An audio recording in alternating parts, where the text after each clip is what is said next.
canva.com এর মাধ্যমে সেই কাজগুলো করা যায়। ঠিক আছে, তো ক্লাসের শুরুতে এক ভাই যেমন জিজ্ঞেস করলেন যে আমার পরিকল্পনা কি এই কোর্সের, তাই না? এই কোর্সের পরিকল্পনা হচ্ছে যে আমাদের দৈনন্দিন জীবনে যে গ্রাফিক্সের ব্যবহার হয়ে থাকে, সেটা স্টুডেন্ট হতে পারে, তারপরে একজন টিচার হতে পারে, একজন অফিসের যারা চাকরি করেন চাকরিজীবী হতে পারেন, একজন ব্যবসায়ী হতে পারেন। অর্থাৎ ডিজিটালাইজ যে হয়েছে যুগ, আমাদের অনলাইন অ্যাক্টিভিটিসের ক্ষেত্রে অথবা অফলাইনে বিভিন্ন অফিসের কাজে বা একাডেমিক কাজে, ব্যক্তিগত কাজে যে সমস্ত গ্রাফিক্সের ব্যবহার হয়ে থাকে, সেই দক্ষতাটুকু যেন আমরা সবাই অর্জন করতে পারি। আর বোনাস থাকবে এখানে টার্গেট, সেটা হচ্ছে যারা একটু আমরা ফ্রিল্যান্সিং করতে চাই তাদের জন্য কিছু সফট পয়েন্ট থাকবে, যে তারাও যেন এই ক্যানভাকে ফ্রিল্যান্সিংয়ের উদ্দেশ্যে ব্যবহার করতে পারে। এই আর কি প্রসেসটা। তো এখন ঘটনা হচ্ছে যে ফটোশপ এত প্রিমিয়াম বা প্রো লেভেলের সফটওয়্যার, ইলাস্ট্রেটর প্রো লেভেলের সফটওয়্যার, সেই সফটওয়্যারগুলো বাদে আমরা কেন ক্যানভা দিয়ে প্র্যাকটিস করব, তাই না? আর ক্যানভা কি সেগুলো সমান হতে পারবে কি না, এরকম প্রশ্ন অনেকে করতে পারেন। আবার অনেকে অলরেডি প্রশ্ন করেছেন যে ক্যানভা দিয়ে কি আদৌ অনলাইন থেকে ইনকাম করা যাবে? তো সেই প্রশ্নে আসি। প্রথমত বলি যে ইলাস্ট্রেটর এবং ফটোশপওয়্যার প্রো লেভেলের সফটওয়্যার, এগুলো দিয়ে আসলে গ্রাফিক ডিজাইনের মানে সর্বোচ্চ লেভেলের কাজ করা যায়, তাতে কোনো সন্দেহ নাই। কিন্তু ইলাস্ট্রেটর এবং ফটোশপ শেখার জন্য দীর্ঘ একটা সময় অতিক্রম করতে হয় এবং প্র্যাকটিস করতে হয় প্রচুর পরিমাণে, তারপরেই কিন্তু সেই লেভেলটা চলে আসে। আর সেই জায়গার তুলনায় ক্যানভা অত্যন্ত সহজ। আজকে শুরু করে আজকেই আপনি মোটামুটি আপনার প্রয়োজনীয় কাজগুলো করে নিতে পারবেন, ব্যক্তিগত বা একাডেমিক কাজ বা অফিসিয়াল কাজগুলো করে নিতে পারবেন। আর যখন আপনি ফ্রিল্যান্সিং বিষয়ে কাজ করতে যাবেন ক্যানভা ব্যবহার করে, তখন একটু প্রফেশনাল দক্ষতা দরকার, তো এটাও একদম ইজিলি করা যাবে। ঠিক আছে, এবার আসি ক্যানভা দিয়ে আমরা কি কি কাজ করতে পারবো। তো প্রথমে বলে নেই যে আমরা ডিজিটাল যুগে বসবাস করতেছি, আমাদের ন্যূনতম যে ফটো এডিটিং দরকার, ফেসবুকে বলেন যে কোনো জায়গায় প্রোফাইল পিকচার দেওয়া বা কোনো প্রোডাক্টের ছবি আপলোড করা, এই যে ফটো এডিটিং থেকে শুরু করে অ্যাডভান্স লেভেলের সমস্ত প্রকার কাজগুলো ক্যানভা দিয়ে করা যায়। তবে ফটোশপে যেমন কিছু সীমাবদ্ধতা রয়েছে, ক্যানভাতেও সীমাবদ্ধতা রয়েছে। ফটোশপ বা ইলাস্ট্রেটরের সীমাবদ্ধতা হচ্ছে কি, সেখানে অনেক কিছু ক্যানভার সঙ্গে মিলবে না, অর্থাৎ ক্যানভার যে সুবিধাগুলো রয়েছে সেগুলো ফটোশপে নেই, ফটোশপের সুবিধাগুলো ক্যানভাতে নেই, এরকম একটু তারতম্য থাকতেই পারে। তো যা হোক, সর্বোপরি আমি একটা কথা বলবো, এখানে ক্যানভা ভার্সেস ইলাস্ট্রেটর বা ফটোশপ এটা আমার কাজ না। আমাদের কাজ হচ্ছে যে ক্যানভাকে আমরা সর্বোচ্চ কতভাবে ব্যবহার করতে পারি এবং কিভাবে ব্যবহার করতে পারি, এবং সেটাকে ব্যবহার করে ব্যক্তিগত কাজ থেকে শুরু করে আর্নিং করার উদ্দেশ্যে কাজগুলো কীভাবে আয়ত্ত করতে পারি। ঠিক আছে, তো যা হোক, এই পর্যন্ত হচ্ছে এই কথা। আর প্ল্যানটা হচ্ছে এরকম যে আমরা সপ্তাহে 2 দিন করে ক্লাস করব। ক্লাসের পর অবশ্যই আপনাদের জন্য হোমওয়ার্ক দেয়া হবে, সেগুলো প্র্যাকটিস করে আমাদের যে গ্রুপটা রয়েছে ফেসবুক গ্রুপ, সেই গ্রুপটাতে সাবমিট করবেন। কারো কোনো প্রবলেম হলেও সেখানে কমেন্ট করবেন বা সেখানে পোস্ট করবেন। আমি যে কোনো সময় পেলে আমি এটা সমাধান করে দেওয়ার চেষ্টা করব, অথবা পরবর্তী ক্লাসে সেই প্রবলেমগুলো নিয়ে একটা সলিউশনমূলক ক্লাস দেওয়ার ব্যবস্থা করব। যদিও আমাদের এই কোর্সটি 1 মাস ব্যাপী হবে, তার মানে প্রতি সপ্তাহে যদি 2টো করে ক্লাস হয়, মাসে সর্বোচ্চ কটা 8টা কিংবা সর্বোচ্চ 10টা ক্লাসের আয়োজন করা যেতে পারে। কিন্তু যদি আপনাদের আগ্রহ থাকে, তো ক্লাস যদি কোর্সের পরে নাও থাকে নো প্রবলেম, আপনারা যদি গ্রুপে যুক্ত থাকেন এবং আপনাদের যদি আগ্রহ থাকে কোনো বিষয় জানার, আপনারা এনি টাইম ওই প্রবলেম বা কোনো একটা বিষয় জানার জন্য যদি সেখানে গ্রুপে পোস্ট করেন, আমি আমার যে কোনো একটা ফ্রি সময় বের করে আপনাদেরকে এনি টাইম আমি ক্লাসের ব্যবস্থা করে দেব। কিন্তু আমাদের নির্ধারিত ক্লাস থাকবে 1 মাস। ঠিক আছে, তো এখান থেকে আমরা প্রথমে ক্যানভাতে কি কি কাজ করা যায় সেগুলো একটু দেখে নিই। এখানে দেখেন, ক্যানভাতে এসে আমরা যদি টেমপ্লেট যে অপশনটি রয়েছে সেখানে কার্সর রাখলেই এখানে অনেকগুলো ক্যাটাগরি দেখতে পারবেন। তো প্রথমত ভাগ করা আছে ক্যাটাগরি এভাবে: সোশ্যাল মিডিয়া, তো Instagram stories, post, Facebook cover, মানে সোশ্যাল মিডিয়া যাহা কিছু দরকার, এখানে হয়তো কয়েকটা সোশ্যাল মিডিয়া দেখাচ্ছে, আসলে আপনার সোশ্যাল মিডিয়া রিলেটেড যত প্রকার প্ল্যাটফর্ম রয়েছে পপুলার, সবগুলোর জন্য গ্রাফিক্সের কাজ আমরা এখান থেকে খুব ইজিলি করতে পারবো। এবার পার্সোনালে আসি। Invitation, card, resume, post card, T shirt, তারপর বিজনেসের যদি আসি প্রেজেন্টেশন, ওয়েবসাইটস। তো ওয়েবসাইট এখানে ডিজাইন না, ঠিক ওয়েবসাইটের ট্যাম্পলেট তৈরি করা, লোগো, বিজনেস কার্ড, ইনভয়েস, তারপর বিজনেস লেটার হেড। আর মার্কেটিংয়ে যদি একটু দেখি, যারা মার্কেটিং নিয়ে কাজ করেন, পোস্টার আছে, ফ্লায়ার আছে, ইনফোগ্রাফিক, ব্রুশিয়ার, নিউজ লেটার, তারপর প্রপোজাল।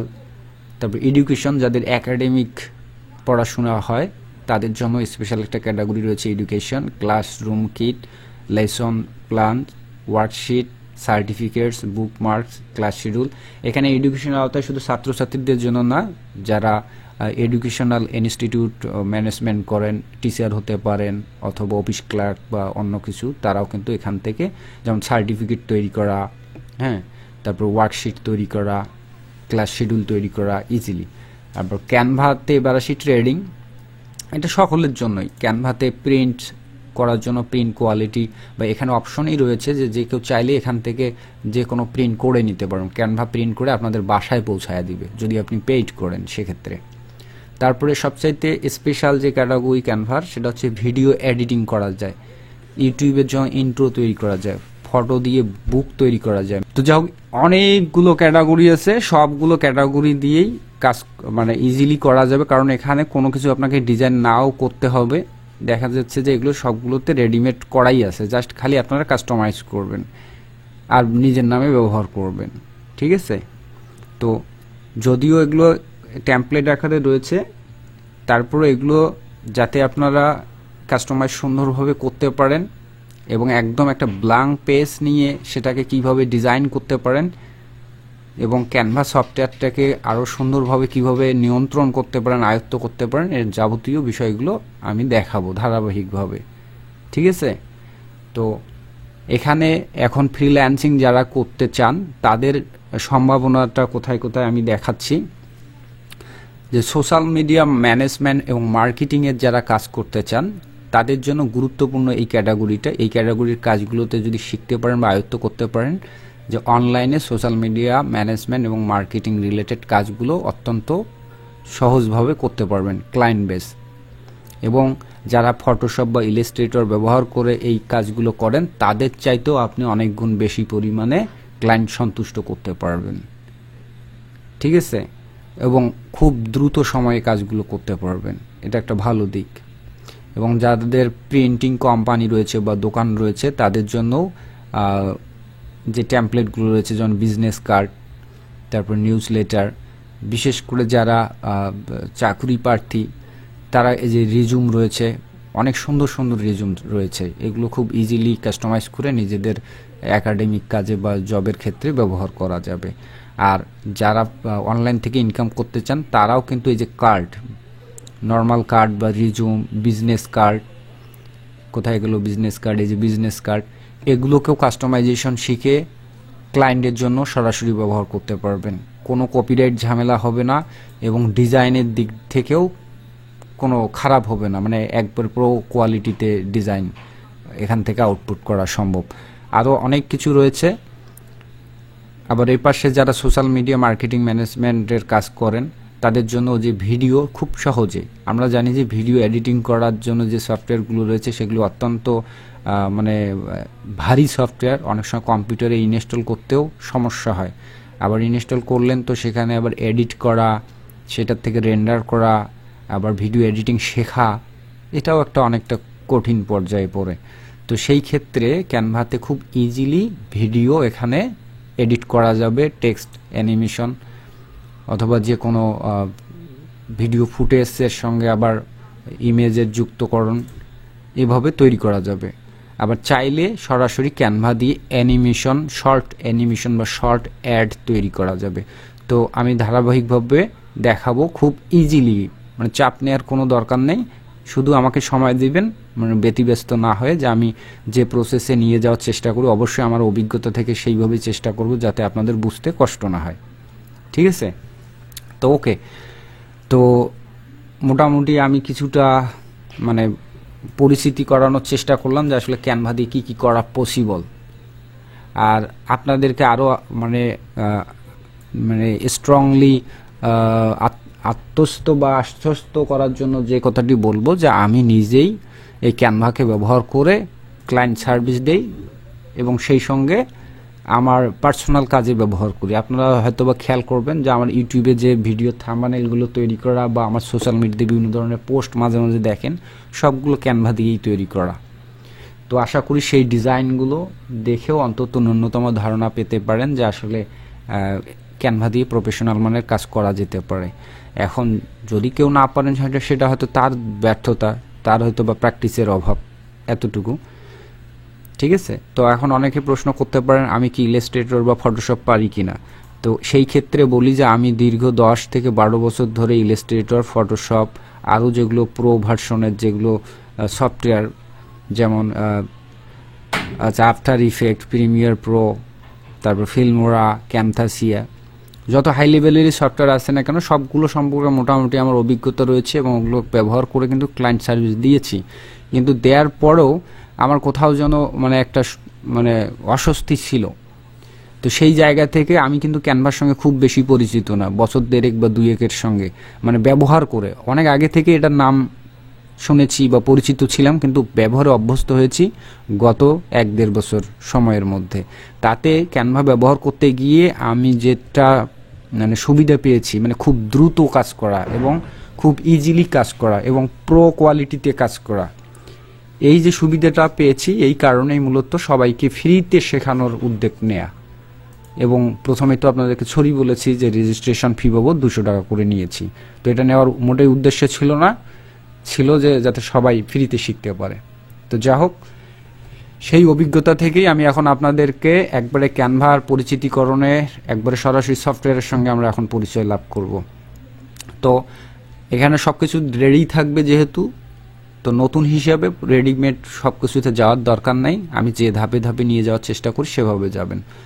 তো আমরা প্রথমে আসবো যে ক্রিয়েট এ ডিজাইন, এখানে যদি ক্লিক করি আমরা এখানে পর্যাপ্ত পরিমাণে ইনফরমেশন পাবো।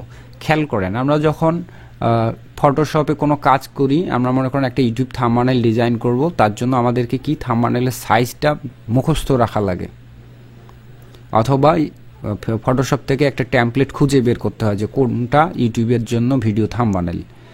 তো সেইভাবে যদি গ্রাফিক্সের অন্যান্য কাজের কথা চিন্তা করি, অসংখ্য বিষয় রয়েছে। তো প্রত্যেকটার সাইজ, রেজুলেশন এগুলো মুখস্থ করতে গেলেও আমি মনে করি যে একটা মানুষের 7 দিনেও সেটা আয়ত্ত করতে পারবে না, গ্যারান্টি। ঠিক আছে? তো সেই জায়গায় ক্যানভাতে এই জিনিসটা অত্যন্ত আমার কাছে ভালো লেগেছে যে জাস্ট এখানে ক্রিয়েটে ডিজাইনে ক্লিক দিলে আপনার কি ক্রিয়েট করবেন, জাস্ট সেই যে অনুযায়ী একটা ক্লিক করবেন আর আপনার কাজ শুরু করবেন। মানে সাইজ, রেজুলেশন এগুলো নিয়ে আপনাকে ভাবতেই হবে না। ঠিক আছে? তো আমরা প্রথমে একটা যাই, নর্মালি একটা বিষয়, ইউটিউব থাম্বনেইলে যাচ্ছি। তো এখানে আমি ছোট্ট করে একটু কথা বলে নেই যে আমার এই অ্যাকাউন্টটি বর্তমানে প্রো ভার্সনে রয়েছে।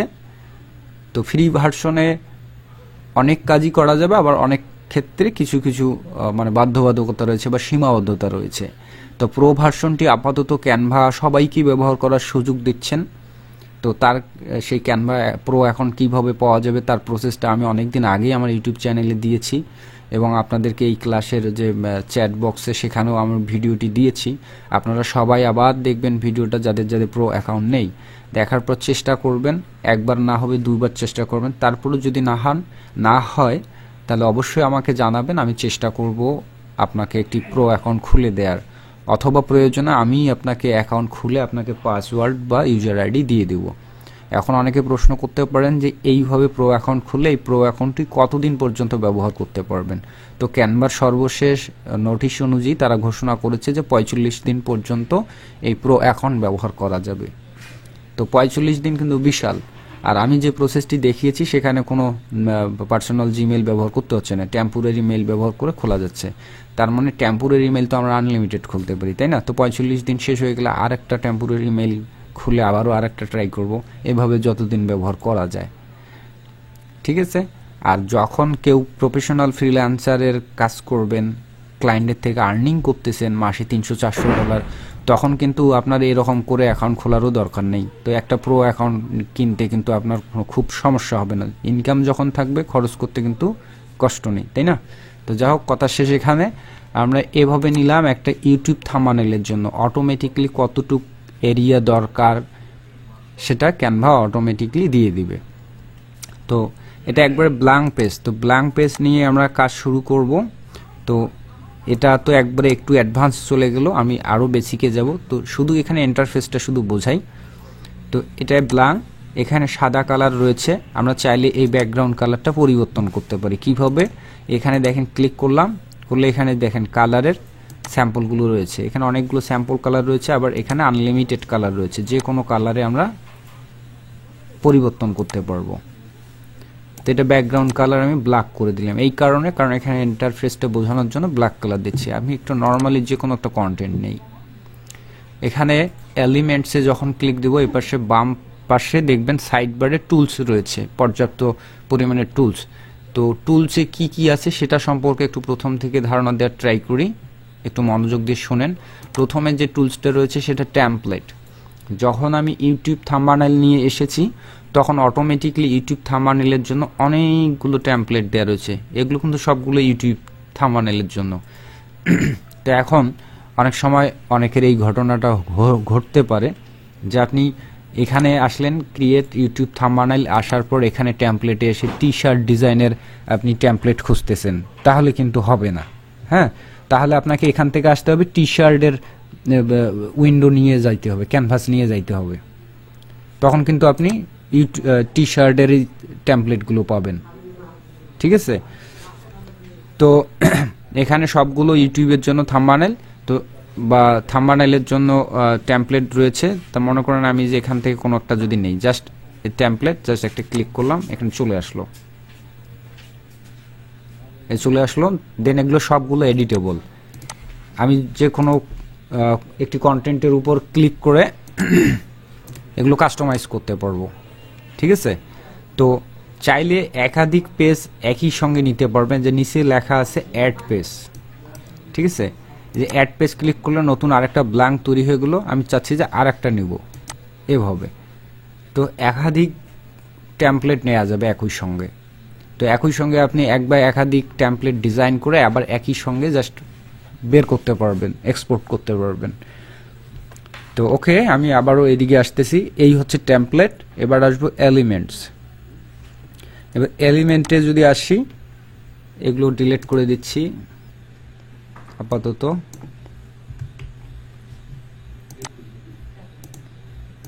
আবার ওইটা ব্ল্যাক কালার করি। আচ্ছা, এখানে আছে এলিমেন্টস। এলিমেন্টসে অসংখ্য এলিমেন্টস রয়েছে, অর্থাৎ গ্রাফিক্স ডিজাইন করার জন্য যত প্রকার এলিমেন্ট দরকার এখানে রয়েছে। ফটোশপ বা ইলাস্ট্রেটরের তুলনায় এখানে এই জিনিসটাই সবচাইতে মনে করেন সফট পয়েন্ট বা খুব আকর্ষণীয় বিষয়, বা আমার কাছে কেন ক্যানভা ভালো লাগে, যে আমরা যখন ইলাস্ট্রেটর বা ফটোশপের ডিজাইন নিয়ে কাজ করি তখন আমাদের এই এলিমেন্টগুলো থাকে না। এগুলো গুগল থেকে বা অন্য কোনো কালেকশন থেকে খুঁজে খুঁজে বের করতে অনেক ঝামেলা বা অনেক সময় অপচয় হয়। সেই তুলনায় ক্যানভা অত্যন্ত মজার এবং অত্যন্ত সহজ। আমি যা চাচ্ছি এখানে তাই পাচ্ছি। মনে করেন যে আমি একটা কি চাচ্ছি, যে ফেসবুক লোগো আইকন চাচ্ছি। ফেসবুক লোগো দিয়ে সার্চ করলাম, দেখেন অসংখ্য লোগোগুলো চলে আসলো। এখানে জাস্ট ক্লিক করব, চলে আসলো। আর আমি ফটোশপে কাজ করতে গেলে এটা আমাকে গুগল থেকে ডাউনলোড করতে হইতো, অথবা অন্য কোনো সাইট থেকে ডাউনলোড করতে হইতো, অথবা আমার কম্পিউটার থেকে খুঁজে খুঁজে বের করতে হইতো। কিন্তু আমি খুব ইজিলিভাবে এখানে সার্চ করে এখানে নিয়ে আসলাম। তো শুধু একটা আইকনের ক্ষেত্রে না, এখানে অসংখ্য বিষয় রয়েছে, অসংখ্য। এখানে দেখেন ক্যাটাগরি রয়েছে, এলিমেন্টসের কয়েকটা ভাগ রয়েছে এখানে। ফটোস স্পেশালি যদি আমি চাই যে না ফটোস লোগো আমি এরকম চাই না, আমার ফটো দরকার, তখন এই দেখেন ফেসবুকের যে ফটো রয়েছে, জাস্ট ক্লিক করবেন চলে আসবে। দেন এগুলো কাস্টমাইজ করতে পারবেন। তারপর গ্রাফিক্স। এবার আসি যে এখানে গ্রাফিক্স নামে যে ট্যাবটা রয়েছে, গ্রাফিক্সের কি পার্থক্য। তো গ্রাফিক্সের থেকে যখন আমরা কোনো কন্টেন্ট নেব সেটা অনেকটাই এডিটেবল হবে। যেমন এটা ফটোস নিয়েছি, এটাতে ক্লিক করলে দেখেন এখানে কোনো অপশন নাই কালার পরিবর্তন করার। আমি চাচ্ছি যে এটার কালারটা পরিবর্তন করব। তো সম্ভব না, কারণ এটাকে রাস্টার ইমেজ বলে বা ফটোস। তো ফটোস বা রাস্টার ইমেজের কালার পরিবর্তন করা মানে নর্মালি যেভাবে করতে চাই আমরা ইজিলি, সেটা সম্ভব না। অন্য ওয়েতে যাবে কিন্তু অনেক কষ্ট করতে হবে। কিন্তু সেই তুলনায় গ্রাফিক্স কন্টেন্টগুলো যদি আমরা নেই, যেমন এখান থেকে একটা নিচ্ছি, এটা টুইটার নিলে দেখেন এখানে দুটা কালার দেখাচ্ছে, একটা হোয়াইট কালার আর একটা ব্লু কালার। তো এখান থেকে দেখেন আমি চাইলে কালারটা পরিবর্তন করে দিতে পারতেছি, মাঝখানের হোয়াইট কালারটা চেঞ্জ করে দেই, দেখেন ঠিক আছে, মানে সম্পূর্ণ কালার চেঞ্জ করতে পারবেন। তো গ্রাফিক্সের এই ক্যাটাগরিতে যে কন্টেন্টগুলো পাবেন তার ম্যাক্সিমামগুলোই কালার পরিবর্তন করা যাবে। তো দুই একটা নাও যেতে পারে, সেটার কোনো ফরম্যাট প্রবলেম থাকার কারণে ওটা হতে পারে, ওটা ব্যতিক্রম আর কি। তারপরে আসি, ফেসবুক লোগো দিয়ে সার্চ করেছি, পাশে ভিডিও ক্যাটাগরি আছে। তো এখানে ফেসবুক রিলেটেড ভিডিও কন্টেন্টও আমরা এখান থেকে পেতে পারি। এখান থেকে জাস্ট ক্লিক করে একটা ভিডিও ফুটেজও এখানে আমরা নিয়ে আসতে পারবো। ওকে, গেল। দেন একই সঙ্গে এখানে অডিও রয়েছে, এই অডিওগুলো নিয়েও কাজ করতে পারবো। এখন অনেকে প্রশ্ন করতে পারেন এখানে ভিডিও আছে, অডিও আছে, গ্রাফিক্স কন্টেন্ট আছে, এগুলো কপিরাইট ধরবে কিনা। তো এখানকার ম্যাক্সিমাম কন্টেন্টগুলোই কপিরাইট ফ্রি, অর্থাৎ রয়্যালিটি ফ্রি, আপনি ব্যবহার করতে পারেন। তবে এই অডিওর ক্ষেত্রে কিছু কিছু অডিও যেটা ইউটিউবে কপিরাইট দিবে, ক্লেম আসতে পারে, তবে সেগুলো স্ট্রং কপিরাইট নয়, যেগুলোকে বলা হয় বিহার্ভ কপিরাইট। অর্থাৎ আপনি যদি ওগুলো দিয়ে কন্টেন্ট বানিয়ে যদি ইউটিউব চ্যানেলে দেন, সেক্ষেত্রে আপনাকে সাসপেন্ড করবে না বা স্ট্রাইক দিবে না, বাট ওই ভিডিওর নিচে বিহার্ভ কপিরাইট এরকম কিছু থাকবে। অর্থাৎ আপনি যদি ওই কন্টেন্ট থেকে কোনো আর্নিং করেন, তার অর্ধেক আর্নিং ওই মিউজিককে প্রোভাইডার বা যার ওনার মিউজিকে তাকে দিতে হবে, ঠিক আছে। তো মিউজিকের ক্ষেত্রে আপনি যদি ফেসবুক বা অন্য কোনো প্রজেক্টে ব্যবহার করেন কোনো সমস্যা নেই, তবে ইউটিউবে ব্যবহার করার সময় অবশ্যই সতর্কতা অবলম্বন করবেন, এতটুকুই আমার সাজেশন থাকবে। তো দেখলেন যে এখানে মানে সব ধরনের এলিমেন্ট বা কন্টেন্ট রয়েছে, ঠিক আছে। তো এটা অত্যন্ত ভালো, আর এটাই আমার কাছে অনেক আকর্ষণীয় ক্যানভা ব্যবহার করার জন্য। আর যদি আপনারা এখান থেকে যদি না নেন এলিমেন্ট সার্চ করে, প্রয়োজনীয় যা সার্চ করবেন তাই পাবেন কিন্তু, ঠিক আছে। আমি যদি এখানে 3D ফন্ট,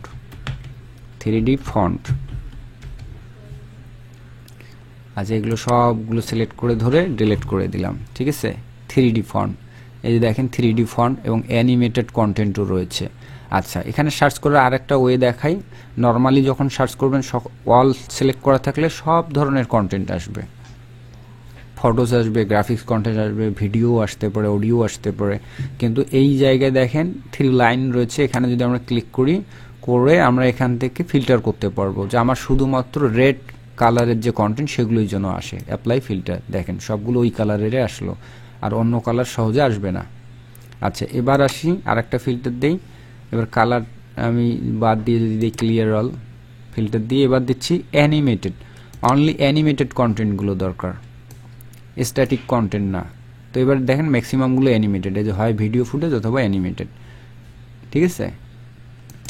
এই যে অ্যানিমেটেড কন্টেন্ট।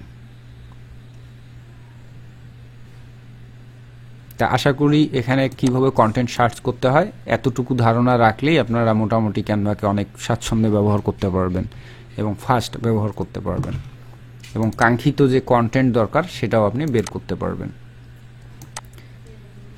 আচ্ছা, এখানে অসংখ্য কন্টেন্ট আছে এরকম, প্রত্যেকটা কন্টেন্টের যথাযথ ব্যবহার করার মাধ্যমে প্রফেশনাল এবং গর্জিয়াস ডিজাইন করা সম্ভব, তাতে মানে কোনো সন্দেহ নেই। আচ্ছা, এবার গেল এলিমেন্টসের পর্ব। আমরা সার্চ যদি না করি তখন আমরা কি কি করতে পারবো দেখাই। সার্চ না করলেও এলিমেন্টে যখন ক্লিক করব, এখানে রিসেন্টলি ইউজ করেছেন কোন কোন কন্টেন্ট আপনার আগের প্রজেক্টে, এই রিসেন্ট ক্যাটাগরিতে থাকবে। এখানে সি অলে যদি ক্লিক দেন, আপনি এর আগে কি কি কন্টেন্ট ব্যবহার করেছেন তার একটা হিস্টোরি থাকবে। তো পুনরায় যদি কোনো কন্টেন্ট দরকার হয়, খোঁজাখুঁজি বাদ দিয়ে এখানে এসে ব্যবহার করতে পারবেন। ওকে, একটু ব্যাগে আসি এবার। তারপরে এখানে থেকে কতগুলো লেখাই আছে আগে থেকে, ওয়ার্ড আছেই, জাস্ট আপনি এখান থেকে যে কোনো একটা ওয়ার্ডে ক্লিক করে সেই রিলেটেড রেজাল্টও দেখতে পারবেন। আচ্ছা, আবারও ব্যাগে আসি। আচ্ছা, এলিমেন্ট আসলাম। আসার পর এবারে আসি লাইন অ্যান্ড শেপ, যেগুলো খুবই গুরুত্বপূর্ণ ব্যানার ডিজাইন বা অ্যাডভান্স গ্রাফিক্স ডিজাইনের জন্য। তো পর্যাপ্ত পরিমাণে লাইন শেপ এখানে রয়েছে। কি কি দরকার হবে আপনাদের? শুধু লাইন শেপ না, স্যাম্বল, মোটামুটি সব কিছু এখানে পাওয়া যাবে। আর এগুলো সবগুলো এডিটেবল, সাইজ পরিবর্তন করা যাবে, কালার পরিবর্তন করা যাবে, এবং 1000 গুণ যদি টেনে বড় করেন তারপর এর রেজুলেশন সমস্যা হবে না। কেন হবে না? এগুলো হচ্ছে গ্রাফিক্স কন্টেন্ট বা ভেক্টর ফাইল হিসেবে রয়েছে। এগুলো যদি আমি বিশাল বড় সাইজ করি তারপরও রেজুলেশনের কোনো সমস্যা হবে না। কিন্তু এবার দেখাই রাস্টারের ক্ষেত্রে, আমরা এখানে যে সার্চ করলাম না, যে ফেসবুক লোগো বা ইন্সপিরেশন দিয়ে একটা সার্চ করি, এবার ফটোস নিচ্ছি। তো এই ফটোস হচ্ছে রাস্টার ফাইল। তো এগুলোর তো একটা নির্দিষ্ট সাইজ আছে, এটা নির্দিষ্ট সাইজের উপরে যখন বেশি বড় করব তখন কিন্তু এটা ধীরে ধীরে রেজুলেশন সমস্যা হবে। অনেক বড় করি তো একটা পর্যায়ে গিয়ে কিন্তু রেজুলেশনের সমস্যা দেখা দেবে। দেখেন অনেক জুম করছি, কিন্তু তারপরেও এখানে রেজুলেশন একটু বেটার, কারণ হচ্ছে যে এখানে আসলে হাই কোয়ালিটিতে রয়েছে, কিন্তু রেজুলেশন কিন্তু দেখেন মোটামুটি নষ্ট হওয়া শুরু হয়েছে, তাই না? কিন্তু এর পরিবর্তে যখন আমরা গ্রাফিক্স কন্টেন্টগুলো অত্যাধিক লম্বা করব, বড় করব সাইজ, তখন কিন্তু কোনো রেজুলেশনের তারতম্য হবে না, কারণ ভেক্টর ফাইল। এই হচ্ছে ভেক্টর এবং রাস্টার ফাইলের পার্থক্য। ওকে, আচ্ছা, আমি আপনাদের দেখানোর সুবিধার্থে এখানে কি করেছিলাম, একটু জুম আউট এবং জুম ইন করেছি। এটাকে স্কেল আপ বা স্কেল ডাউনও বলা যেতে পারে। তো কাজ করতে গিয়ে আমাদের পুরো ইন্টারফেস দেখার জন্য বা ক্যানভাসটি দেখার জন্য আমরা প্রয়োজন অনুযায়ী এটা জুম করে নেই, আবার জুম আউট করে নেই। ঠিক আছে, আবার জুম আমি দেই, আবারও মনে করেন এখানে আছে কন্টেন্টটা, কখনো জুম করে নিছি কিন্তু পারফেক্টলি দেখতে পাচ্ছি না, মনে হয় যে লেফট রাইটে সরানো প্রয়োজন। তো নিচে একটা বার রয়েছে, হ্যাঁ, এই যে বার, এই বারটা সরিয়ে আমরা এভাবে লেফট রাইটে দেখতে পারবো। আবার এই পাশে একটা বার রয়েছে, এভাবে আমরা দেখতে পারবো। ওকে, আবার এখান থেকে পর্যাপ্ত পরিমাণে জুম ইন জুম আউট করে ক্যানভাসটি কন্ট্রোল করতে পারবো। আমি এক্স্যাক্টলি যেভাবে কাজগুলো আপনাদেরকে বোঝাচ্ছি, আপনারা যখন অনুশীলন করবেন এভাবেই করবেন, আশা করি খুব দ্রুত ক্যানভার এক্সপার্ট হয়ে যাবেন। ঠিক আছে, তো ক্যানভাতে ডিজাইনের চাইতে যে কোনো সফটওয়্যার, মানে অনেকেই সফটওয়্যারে খুব স্বাচ্ছন্দ্য বোধ করে না ব্যবহার করে, বা অনেক দিন সময় লাগে। তার অন্যতম কারণ হচ্ছে যে সেই সফটওয়্যারটাকে নিয়ন্ত্রণ করতে হয় কিভাবে দ্রুত, এই জিনিসটাই অনেকে শেখে না, শুধু ডিজাইনে ফোকাস করে। তো এই জায়গায় এই ছোট্ট ট্রিক্সটা বলে রাখলাম যে ফটোশপ ব্যবহার করেন আর ইলাস্ট্রেটর বা যে সফটওয়্যারই ব্যবহার করেন না কেন, প্রথমে আপনি সেটাকে নিয়ন্ত্রণ করা শিখুন, যে সেটাকে খুব দ্রুত এবং স্মুথলি কিভাবে নিয়ন্ত্রণ করা যায়। সহজ উদাহরণ যদি দেই, আপনি একটা ঘোড়া চালাবেন, আপনি কত দূরে মানে দৌড়ে যাবেন, কত জোরে রান করবেন ঘোড়ার মাধ্যমে, কত পাহাড় পর্বত পার হবেন, সেটা পরে। প্রথমত হচ্ছে যে ঘোড়াটাকে কিভাবে নিয়ন্ত্রণ করতে হয়। ঠিক আছে, তো সফটওয়্যারগুলো লাইক আমি মনে করি যে একটা পাগলা ঘোড়ার মতো। যদি আপনি কোনো কিছুই নিয়ন্ত্রণ করতে না জানেন, আপনি একদিকে যাবেন, আপনার ডিজাইন আরেক দিকে যাবে। ঠিক আছে, তো সেটাই আর কি, যে আশপাশের যে টুলসগুলো এগুলো সুন্দর করে ব্যবহার করা শিখবেন, এইভাবে জুম ইন জুম আউট। ওকে, গেল। এখানে কি যেন বোঝাতে চাইলাম, যে শেপ এবং লাইনগুলো এগুলো ছিল ভেক্টর, তো ডিজাইনের জন্য এগুলো খুবই গুরুত্বপূর্ণ। তারপরে এখানে গ্রাফিক্স কন্টেন্ট রয়েছে, ডিজাইনের জন্য ক্যাটাগরি করাই রয়েছে। অনেক সময় ইন্টারনেট স্লো থাকলে এগুলো লোড হতে একটু সময় নেবে। হ্যাঁ, তো গ্রাফিক্সে ক্লিক করলে দেখেন এখানে কত সুন্দর সুন্দর কন্টেন্ট রয়েছে, ক্যাটাগরি আবার ভাগ করা আছে, গ্রেডিয়েন্ট, ফিচারেট। এগুলো যদি আমরা সি অলে দেই, আবার এগুলোর প্রত্যেকটা অংশ আমরা বের করতে পারবো। আমরা অ্যাডভান্স লেভেলের গ্রাফিক্সের জন্য অনেক সময় আমরা চিন্তা করি যে এগুলো ডিজাইন কিভাবে করেছে, এগুলো মনে হয় অনেক কঠিন, তাই না? তো একটা নর্মাল ব্যানার ডিজাইন করতেও যদি এরকম একটা কন্টেন্ট দরকার হয়, সেটা ডিজাইন করে নিয়ে দেন ব্যানারটা কমপ্লিট করতে গেলে কিন্তু আপনার অনেক সময় লাগবে, কোনোভাবেই সম্ভব না দ্রুত ক্লায়েন্ট স্যাটিসফাই করা। কিন্তু এরকম যদি আপনার রেডিমেড ক্লায়েন্ট এলিমেন্ট থাকে বা কন্টেন্ট থাকে, সেই কন্টেন্টগুলো সহজে ব্যবহার করে আপনার ডিজাইনের যে একটা লেভেল সেটাকে পরিবর্তন করতে পারেন। ঠিক আছে, তো এখন মনে হতে পারে যে এইভাবে কেন আমরা নিব অন্যের কপি করা, বা এটা নিলে সমস্যা হবে কিনা। তো সমস্যা কখনোই হবে না, এটাতে মূলত কোনো কপিরাইট ক্লেম আসবে না, কারণ এগুলো হচ্ছে রয়্যালিটি ফ্রি। আর রয়্যালিটি ফ্রি কন্টেন্টের কোনো সমস্যা নেই। আর এটা না করার কারণে নতুনরা পিছিয়ে থাকে বরাবর। তো বড় বড় ডিজাইনাররাও কিন্তু এরকম রেডিমেড কন্টেন্ট ব্যবহার করে। সহজ করে যদি বলি, আপনি বিল্ডিং তৈরি করবেন, স্থির করেছেন, এখন বিল্ডিং তৈরি করার জন্য যদি আপনি এখন ইটের ভাটা দেন, ইট লাগবে, রডের জন্য রডের আগে কারখানা দিবেন, তারপর রড উৎপাদন করে নিয়ে আসবেন, মানে প্রত্যেকটা এলিমেন্ট যদি নিজে উৎপাদন করে দেন, এনে যদি বাড়ি বানাতে যান, তাহলে 10 বছর লাগবে একটা বিল্ডিং বানাতে। তাও হবে কিনা সন্দেহ, ঠিক আছে? কিন্তু আপনি যখন কি করবেন, আপনার আশপাশ থেকে কন্টেন্টগুলোকে নিয়ে জাস্ট অ্যারেঞ্জিং করে সেটাকে একটা আউটলুক তৈরি করবেন। এটাই হচ্ছে মূলত কৌশল আর কি গ্রাফিক্স ডিজাইনের জন্য। তো ওকে, এখানে পর্যাপ্ত পরিমাণে সুন্দর সুন্দর অ্যানিমেশন আছে, কার্টুন আছে, এগুলো দিয়ে আমরা ডিজাইনে অনেকখানি মাত্রা দিতে পারি, নতুন মাত্রা। আচ্ছা, একটু যদি ব্যাগে আসে আর কি কি পাওয়া যেতে পারে এলিমেন্ট। এখানে স্যাম্বল রয়েছে, আবার অনেক কিছু আছে। হ্যাঁ, হ্যান্ড ড্রয়িং থেকে শুরু করে ওয়াটার কালার। ওকে, তো আশা করি যতগুলো এখানে এলিমেন্ট রয়েছে আপনাদের ডিজাইনের ক্ষেত্রে মানে হিউজ পরিমাণ, এগুলো ব্যবহার করলেই লাইফ টাইম ডিজাইন করে শেষ করতে পারবেন না। আচ্ছা, এবারে আসে আপলোড। আমি এটা ডিলিট করে দিচ্ছি, এবার আপলোড আসে। তো আপলোড অপশনে এসে এখানে আপনারা সরাসরি আপনাদের গুগল ড্রাইভ ব্যবহার করতে পারেন, তারপরে ড্রপ বক্স ব্যবহার করতে পারেন, অথবা ফেসবুক অ্যাকাউন্ট অথবা ইনস্টাগ্রাম অ্যাকাউন্ট থেকে ইউজ করে কানেক্ট করে দিয়ে সেখান থেকে পর্যাপ্ত কন্টেন্ট আপনারা এখানে ইজিলি আপলোড করতে পারবেন। মনে করেন যে আপনার একটা ছবি দরকার, আপনার কম্পিউটারেও নাই, কোথাও নাই ছবি, কিন্তু আপনার গ্রাফিক্স ডিজাইন করা ক্যানভাতে ডিজাইন করতে গিয়ে আপনার একটা ছবির প্রয়োজন হচ্ছে, ঠিক আছে? তো আপনার ফেসবুক অ্যাকাউন্ট আছে, তো জাস্ট এখানে কানেক্ট করে দিয়ে আপনি কিন্তু কানেক্ট ইউর অ্যাকাউন্ট, অটোমেটিক আপনার ফেসবুক অ্যাকাউন্ট কানেক্ট হবে। তো আমি কানেক্ট করতেছি না, কারণ আমার ফেসবুক অ্যাকাউন্টটা ক্যানভার আরেকটি অ্যাকাউন্টে কানেক্ট করা আছে। তো কানেক্ট করে সেই ফেসবুক প্রোফাইলটি এখানে নিয়ে আসতে পারবেন। ঠিক একইভাবে drop box, drive, Instagram connect করে আনা যাবে। আর যদি এটা না চান সমস্যা নেই, জাস্ট আপলোডে ক্লিক করবেন, আপনি কি কি আনতে চান সব আনতে পারবেন। আমি দেখাচ্ছি, আমি একটা ছবি নিয়ে আসি, এই একটা ছবি নিয়ে আসলাম। এখন আমি যদি এটা ডিজাইনের জন্য ব্যবহার করি, আপলোড হয়ে গেলে এখানে জাস্ট নিয়ে আসলাম। তো ছবিটা আগে থেকে ব্যাকগ্রাউন্ড রিমুভ করা, সব কিছু এডিট করাই আছে, তো এইভাবে এখানে আপলোড করা যাবে। তো এটা কিন্তু রাস্টার ইমেজ। হ্যাঁ, তো রাস্টার ইমেজ তো একটু আগে বললাম যে রাস্টার ইমেজের পার্থক্য হচ্ছে এগুলো জুম করা সঙ্গে সঙ্গে এগুলো রেজুলেশন কমতে থাকে, ঘোলা হতে থাকবে, ঠিক আছে, সমস্যা হবে।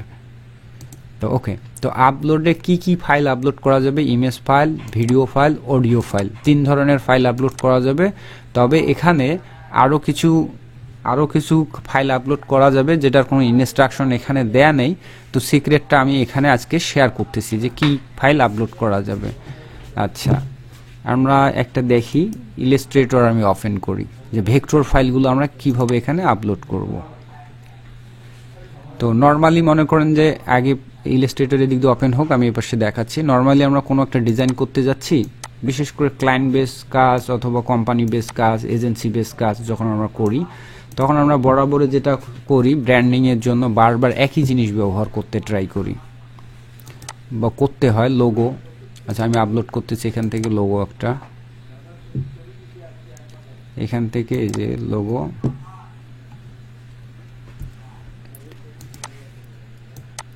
এখানে লোগোটা ব্যবহার করলাম। হ্যাঁ, অনেক সময় আমরা কোম্পানি নেম ব্যবহার করি। মনে করেন আমার কোম্পানির নেম নাই, আমার নামটাই মনে করেন নাম দিলাম। তো এইরকম থাকলে এখন হয়তো বা ব্ল্যাক ব্যাকগ্রাউন্ড আছে বিধায় এটা অনেক সুন্দরভাবে ফুটে উঠলো। আমি কোনো একটা কারণে আমার ব্যাকগ্রাউন্ডটা অন্য পরিবর্তন করলাম, দেখি অন্য কালার, হোয়াইট কালার বা গ্রিন কালার, তখন কিন্তু আমার যে লোগোর যে গ্রিন কালারটা ছিল না, সেটা কিন্তু হারিয়ে গেল। তো আমি চাইলে কি করতে পারি, লোগোর যেটা গ্রিন অংশ রয়েছিল সেটাকে অন্য কালারে যদি কনভার্ট করতে পারতাম, তাহলে কিন্তু গ্রিন ব্যাকগ্রাউন্ডের মধ্যেও ফুটিয়ে তোলা যেত। কিন্তু এটা যেহেতু রাস্টার ফাইল, যার কারণে এটা সম্ভব নয় এখানে কালার পরিবর্তন করা। আমি আরও দেখাই যদি উদাহরণ দিয়ে, একবারে ক্লায়েন্ট বেস কাজের জন্য আমি এখানে টেমপ্লেট নিচ্ছি একটা। মনে করেন এটা একটা ফুড রিলেটেড কন্টেন্ট, আমি কোনো ক্লায়েন্টের জন্য কাজ করতেছি, যে ক্লায়েন্ট এটা তার সোশ্যাল মিডিয়াতে পোস্ট করতে চায়, তার একটা ফুড বা ফাস্ট ফুডের একটা বিজ্ঞাপন দিতে চায়। তো আমরা যখন ক্লায়েন্ট বেস কাজ করি সোশ্যাল মিডিয়া মার্কেটিং বা ম্যানেজমেন্টে, তখন বরাবরই যেটা ফোকাস রাখতে হয় যে অবশ্যই কোনো একটা কর্নারে ব্র্যান্ডিং করতে হয় বা ব্র্যান্ড লোগো ব্যবহার করতে হয়। তো ধরেন আমার ক্লায়েন্টের জন্য আমি একটা লোগো এখানে আপলোড করে নিই।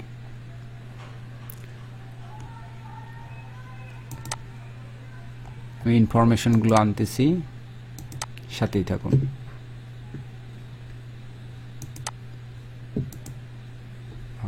কোথায় যাব,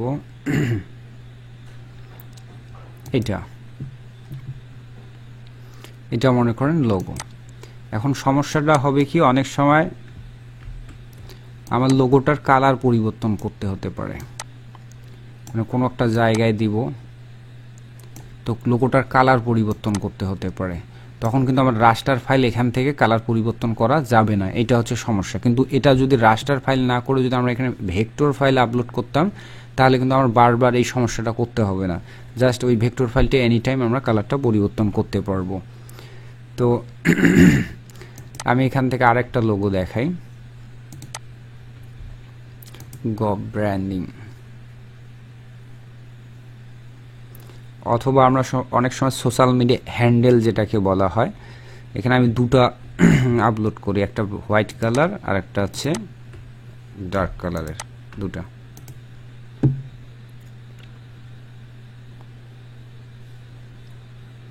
আচ্ছা, এখানে যে হোয়াইট কালারটা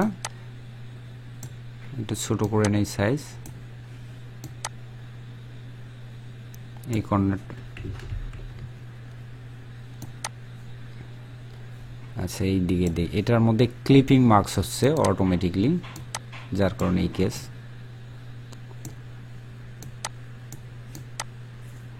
এটা ভিডিওটা এখানে রাখি আপাতত।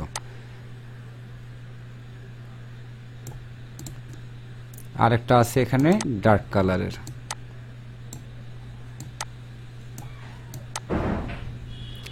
তো এই দুটো ফাইলই কিন্তু আমি আনছি, দুটো ফাইলেই কিন্তু রাস্টার ফাইল আছে। তো কোনো কারণে যখন কালার পরিবর্তন করতে হয়, তখন কিন্তু আমাকে এই জন্য আলাদা আলাদাভাবে কালার ভার্সন নিয়ে রাখতে হয়, এবং এটা যখন আমি বড় ছোট করি তখন রেজুলেশন প্রবলেম হয়। তো এই প্রবলেমটা সমাধানের জন্য যেটা করতে হয়, সরাসরি আমরা এখানে ভেক্টর ফাইল আমরা যুক্ত করতে পারি। তো ভেক্টর ফাইল ইলাস্ট্রেটর দিয়ে তৈরি করা যেতে পারে, অথবা এখান থেকেও তৈরি করা যেতে পারে। তো আমি এখান থেকে একটা ভেক্টর ফাইল জাস্ট ইনপুট করার ট্রাই করি, আছে নাই? আচ্ছা, ইলাস্ট্রেটর থেকে দেখাই একটা নরমাল জাস্ট। আপনাদের ইলাস্ট্রেটর ব্যবহার করতে হবে না, আমি শুধু দেখাচ্ছি যে ভেক্টর ফাইলের কাজটা কিভাবে, ওখানে কি হয়।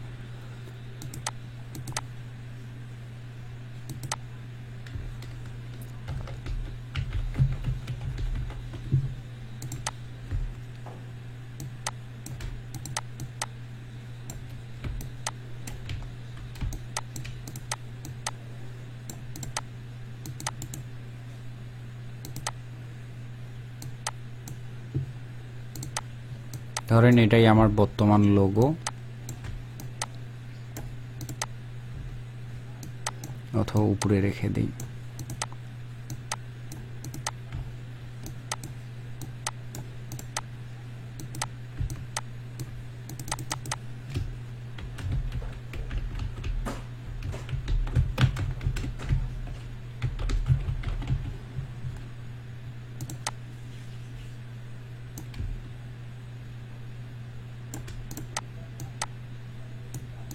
ওকে, এখন তিনটাকে আমি তিন কালার দিব।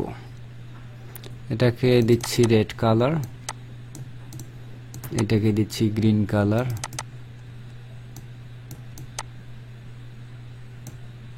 দিলাম, আর এটা ব্ল্যাক কালারই থাকুক।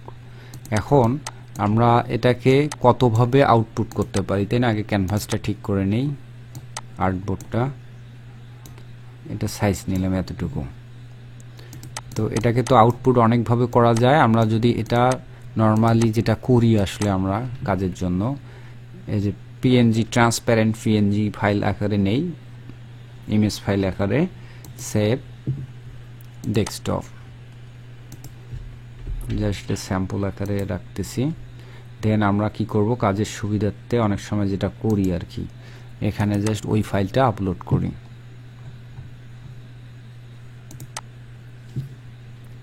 এটা আপলোড করলাম, এটা পিএনজি ফরম্যাটে আছে, ট্রান্সপারেন্ট, কিন্তু ইমেজ ফাইল বা রাস্টার ফাইল। তো রাস্টার ফাইলের অনেক প্রবলেম থাকে, কালার পরিবর্তন করা যায় না। এখানে রেড ব্যাকগ্রাউন্ড, কিন্তু আমার এটা রেড ব্যাকগ্রাউন্ডে ফুটে উঠতেছে না। তো আমি যদি কালারগুলো পরিবর্তন করতে চাই তাহলে কিন্তু সম্ভব না। সেই জন্য আমরা অনেক সময় ক্যানভাতে নিয়ে যাব এভাবে, সেভ অ্যাজ, এটা কি এসভিজি ফাইল, এসভিজি ফাইল আকারে সেভ করতেছি। তখন যখন আমরা এখন যদি আমরা এই এসভিজি ফাইলটাকে আপলোড করি, এই যে এইরকম দেখাবে, একই, দুটো ফাইল একই, কিন্তু পার্থক্যটা এখান লক্ষ্য করতে পারবেন। এই যে এখন দেখেন এখানে কালার পরিবর্তন করা যাবে। তো এটাতে একটা কালার আসার কারণ কি আমি বুঝলাম না। আচ্ছা, এখানে একটা কালার আসার কারণ হচ্ছে যে আমার ফরম্যাটটা ঠিক হয়নি। হ্যাঁ, শুধু রেডের কালারটা পরিবর্তন হচ্ছে, এটা স্টারের, আর নিচের দুটার কালার পরিবর্তন হওয়ার কথা ছিল, হয়নি, কারণ আমি একটা ছোট্ট ভুল করেছি। এনে এক্সপোর্ট করার আগে আমাকে এটাকে ক্রিয়েট আউটলাইন করে নিতে হবে, এটা ফন্ট অবস্থায় ছিল, এই হচ্ছে ভুল। সেভ অ্যাজ এসভিজি, এটাকে দিয়ে রাখতেছি এসএস ফাইল, এসভিজি ফরম্যাটে সেভ। ওকে, এখন আবার আপলোড করি।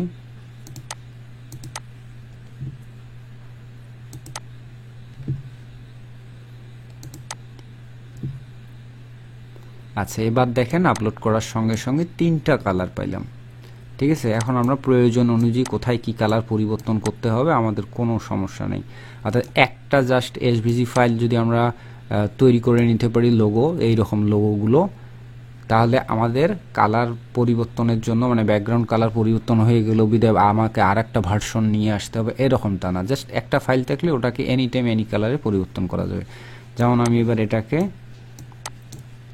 যেহেতু এরকম ব্যাকগ্রাউন্ড, সো রেডটাকে আমি অন্য আরেকটা কালার দেবো, হোয়াইট কালার, তারপরে যে গ্রিন কালারটাকে আমি দিচ্ছি ইয়েলো কালার, যাতে ফুটে উঠে, এবং এই যে ব্ল্যাক কালারটা রয়েছে সেটাকে আমি জাস্ট এখান থেকে ধরে হোয়াইট কালার দিলাম। আশা করি বোঝাতে পেরেছি। আমি একটু বেশি সময় নিলাম, কারণ যখন আপনারা অ্যাডভান্স গ্রাফিক্স ডিজাইন করতে যাবেন, কখনো বাইরের থেকে কন্টেন্ট এক্সপোর্ট করে মানে এখানে আপলোড করে রাখতে চাবেন, তখন আপনাদের এই টেকনিকটুকু অনেকখানি উপকারে দিবে এবং অনেকখানি পরিশ্রম বাঁচাবে বা সময় আপনাদের সাশ্রয় করবে। তো ওকে, এখানে আমরা আলোচনা কত দূরে গেলাম এই আপলোডে এসে। তো আপলোড করার এই টেকনিকটুকু হয়তো বা অন্যদের জানা থাকে না বা জানে না, যারা এমনিতে নিজেরাই ট্রাই করে। ঠিক আছে, তো আমরা এখানে ভিডিও, অডিও, নর্মাল ইমেজ, সেই সঙ্গে এরকম এসভিজি ভেক্টর ফাইল আপলোড করতে পারি আমাদের প্রজেক্টের জন্য। তো এসভিজি এ রাখলে আমরা এনি টাইম যে কোনো মধ্যে কালার চেঞ্জ করতে পারি। আচ্ছা, এগুলো সবগুলো এখন ক্লোজ করে দেই, ডিলেট।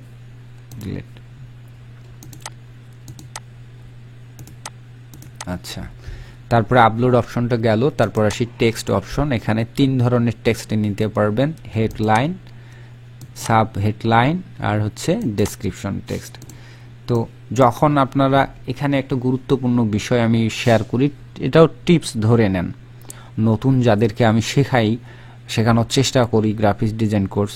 আপনারা জানেন হয়তো ইতিমধ্যে যে আমি গ্রাফিক্স ডিজাইনের পেইড কোর্স করিয়ে থাকি ফটোশপ বা ইলাস্ট্রেটরের উপর।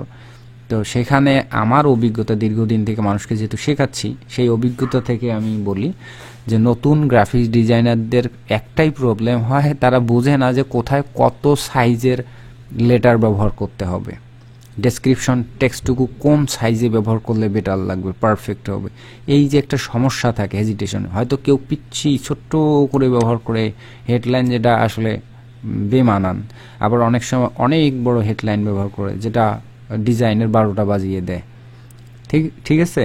তো সেই প্রবলেমটা ক্যানভা দিয়ে খুব ইজিলি সমাধান করা যায়, যে আপনি এইরকম একটা সাইজ ক্যানভাস নিচ্ছেন, তো এখানে আপনার হেডলাইনটা কত বড় হতে পারে, তো এটা একটা ডিফল্ট আকারে দেখেন সাইজ দিয়েই রাখছে, সাব হেডিংয়ের জন্য অটোমেটিক একটা সাইজ দিয়েই রাখছে, এখানে একটা মানে স্ট্যান্ডার্ড সাইজ দিয়েই রাখছে ডেসক্রিপশন টেক্সট। আপনি চাইলে এর নিচে ব্যবহার করতেই পারেন, কোনো সমস্যা নেই ছোট্ট করে, কিন্তু এরা যখন ডিফল্ট দিয়ে রাখে তখন আপনাকে ধরে নিতে হবে এটা হচ্ছে best of the best quality size. অর্থাৎ আমরা যখন একটা ক্যানভাস এরিয়া বা একটা ব্যানার আয়তন কতটুকু, এরিয়া কতটুকু, সেই অনুযায়ী তার সাইজটা কতটুকু দিলে সেটা মানুষের চোখে ভালোভাবে দেখা যাবে, এই বিষয়টা অ্যানালাইজ করে সেই সাইজটা দেওয়া রয়েছে। যদিও আমরা বিভিন্ন ডিজাইনের ক্ষেত্রে মুখস্থ রাখি, যেমন বিজনেস কার্ডের ক্ষেত্রে 11 পয়েন্ট ফন্ট সাইজ মিনিমাম রাখা হয়, অথবা সর্বনিম্ন যদি করতে হয় 8 পয়েন্ট, এভাবে অনেক জিনিস মুখস্থ করতে হয়। তো সেই মুখস্থের যে ঝামেলাটা এখানে নাই, বা এই ফন্টের সাইজ নিয়ে অন্তত কনফিউশনে থাকা লাগবে না। তো ঠিক আছে, এখানে দেখলেন 3 ধরনের আমরা সাইজ নিলাম, যে আমরা যদি কখনো কোনো ব্যানার ট্যানার ডিজাইন করি, যে যেটা টাইটেল থাকে ব্যানারের, সেটা এই সাইজে দিতে পারি। তবে অনেক সময় এটাই যে দিতে হয় এমনটা না, অনেক সময় আমরা চাইলে এটাকে বড় করতে পারি ইচ্ছা অনুযায়ী। তবে যে 3টা সাইজ অটোমেটিক আসলে এগুলো ডিফল্ট, এর ছোটও আপনি করতে পারেন প্রয়োজন অনুসারে, এটা ডাজেন্ট ম্যাটার। তবে এই সাইজে যদি ব্যবহার করেন কখনোই আপনার ডিজাইনটা খারাপ দেখাবে না এই রেশিও অনুযায়ী। ঠিক আছে, অনেক সময় আমরা নতুন ডিজাইনারদের ক্ষেত্রে যেটা লক্ষ্য করি, যে হেডলাইন করছে এতটুক সাইজের, আবার সাব হেডলাইনটাই করছে বিশাল বড়, অথবা ডেসক্রিপশন টেক্সটটাই বিশাল বড়, যেটা বেমানান, তাই না, যে বাঁশের চাইতে কঞ্চি বড়, এই বিষয়টা চলে আসে। তো ওকে, তো আমরা এভাবে হেডলাইন বা ফন্ট যে কোনো কিছু লেখার জন্য এভাবে নিতে পারি, নিয়ে আমরা এটাকে কাস্টমাইজ করে নেব যা কিছু করতে চাই। আচ্ছা, আমি এখানে টেক্সটের কেরামতি দেখাবো, তার আগে আমি এগুলো সম্পর্কে আরেকটু আলোচনা করি। তো এখানে যখন আমরা টেক্সট ধরলাম, ধরার পর এখানে ফন্ট রয়েছে। দেখেন, আমি যখন নর্মালি কোনো জায়গায় ফাঁকা জায়গায় ক্লিক করতেছি, কোনো অপশন নেই, উপরে কোনো অপশন নেই। তো যখন আমি একটা লেয়ারে সিলেক্ট করতেছি বা কন্টেন্টে, তখনই অপশনগুলো চলে আসবে। অনেক সময় বলে অনেকে যে ভাই আমার উপরে তো কোনো অপশন আসে না, আসবে কীভাবে যদি আপনি ফাঁকা জায়গায় সিলেক্ট করে রাখেন? আগে তো কন্টেন্টে সিলেক্ট করেন, তাহলেই তার জন্য পর্যাপ্ত অপশনগুলো পাবেন। যেমন এটা ফন্টে সিলেক্ট করেছি, তাই ফন্টের জন্য প্রয়োজনীয় অপশনগুলো চলে আসবে। এই ক্ষেত্রে যদি মনে করেন একটা ইমেজ কন্টেন্ট রাখছি, তো ইমেজ কন্টেন্ট সিলেক্ট করলাম, তখন কিন্তু আলাদা রকম অপশন চলে আসলো, তাই না?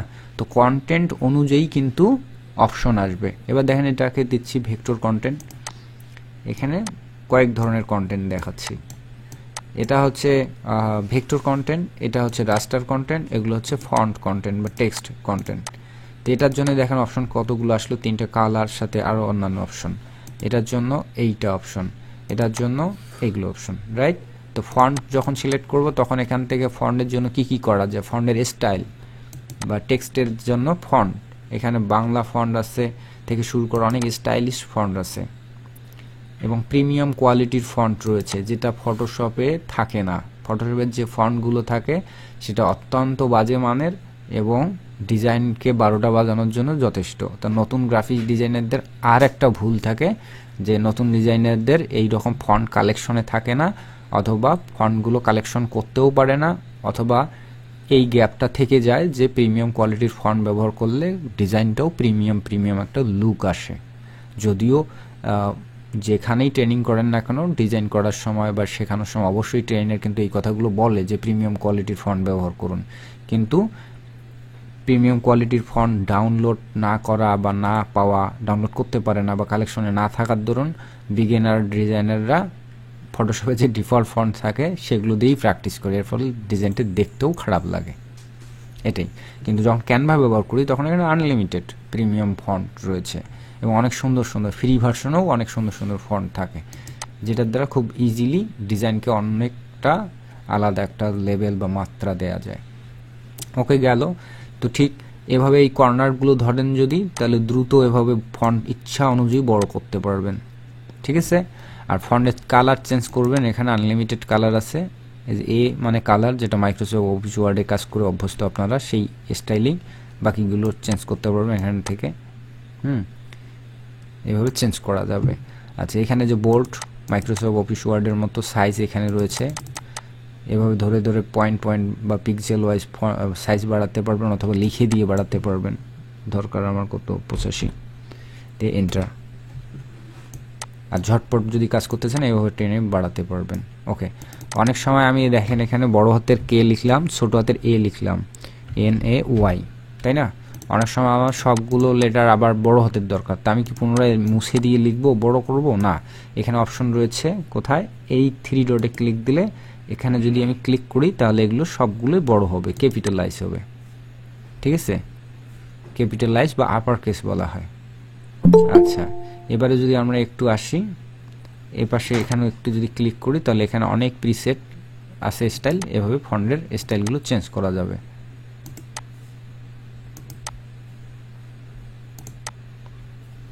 তারপরে এখান থেকে ফন্টের জন্য আমি দেখাই, যেটা এভাবে যদি ধরি, কর্নারগুলো ধরলে তো বাড়বে, বড় হবে, কিন্তু এই সাইড থেকে যদি ধরি তাহলে লাইন ব্রেক হয়ে অটোমেটিক নিচে আসা শুরু করবে।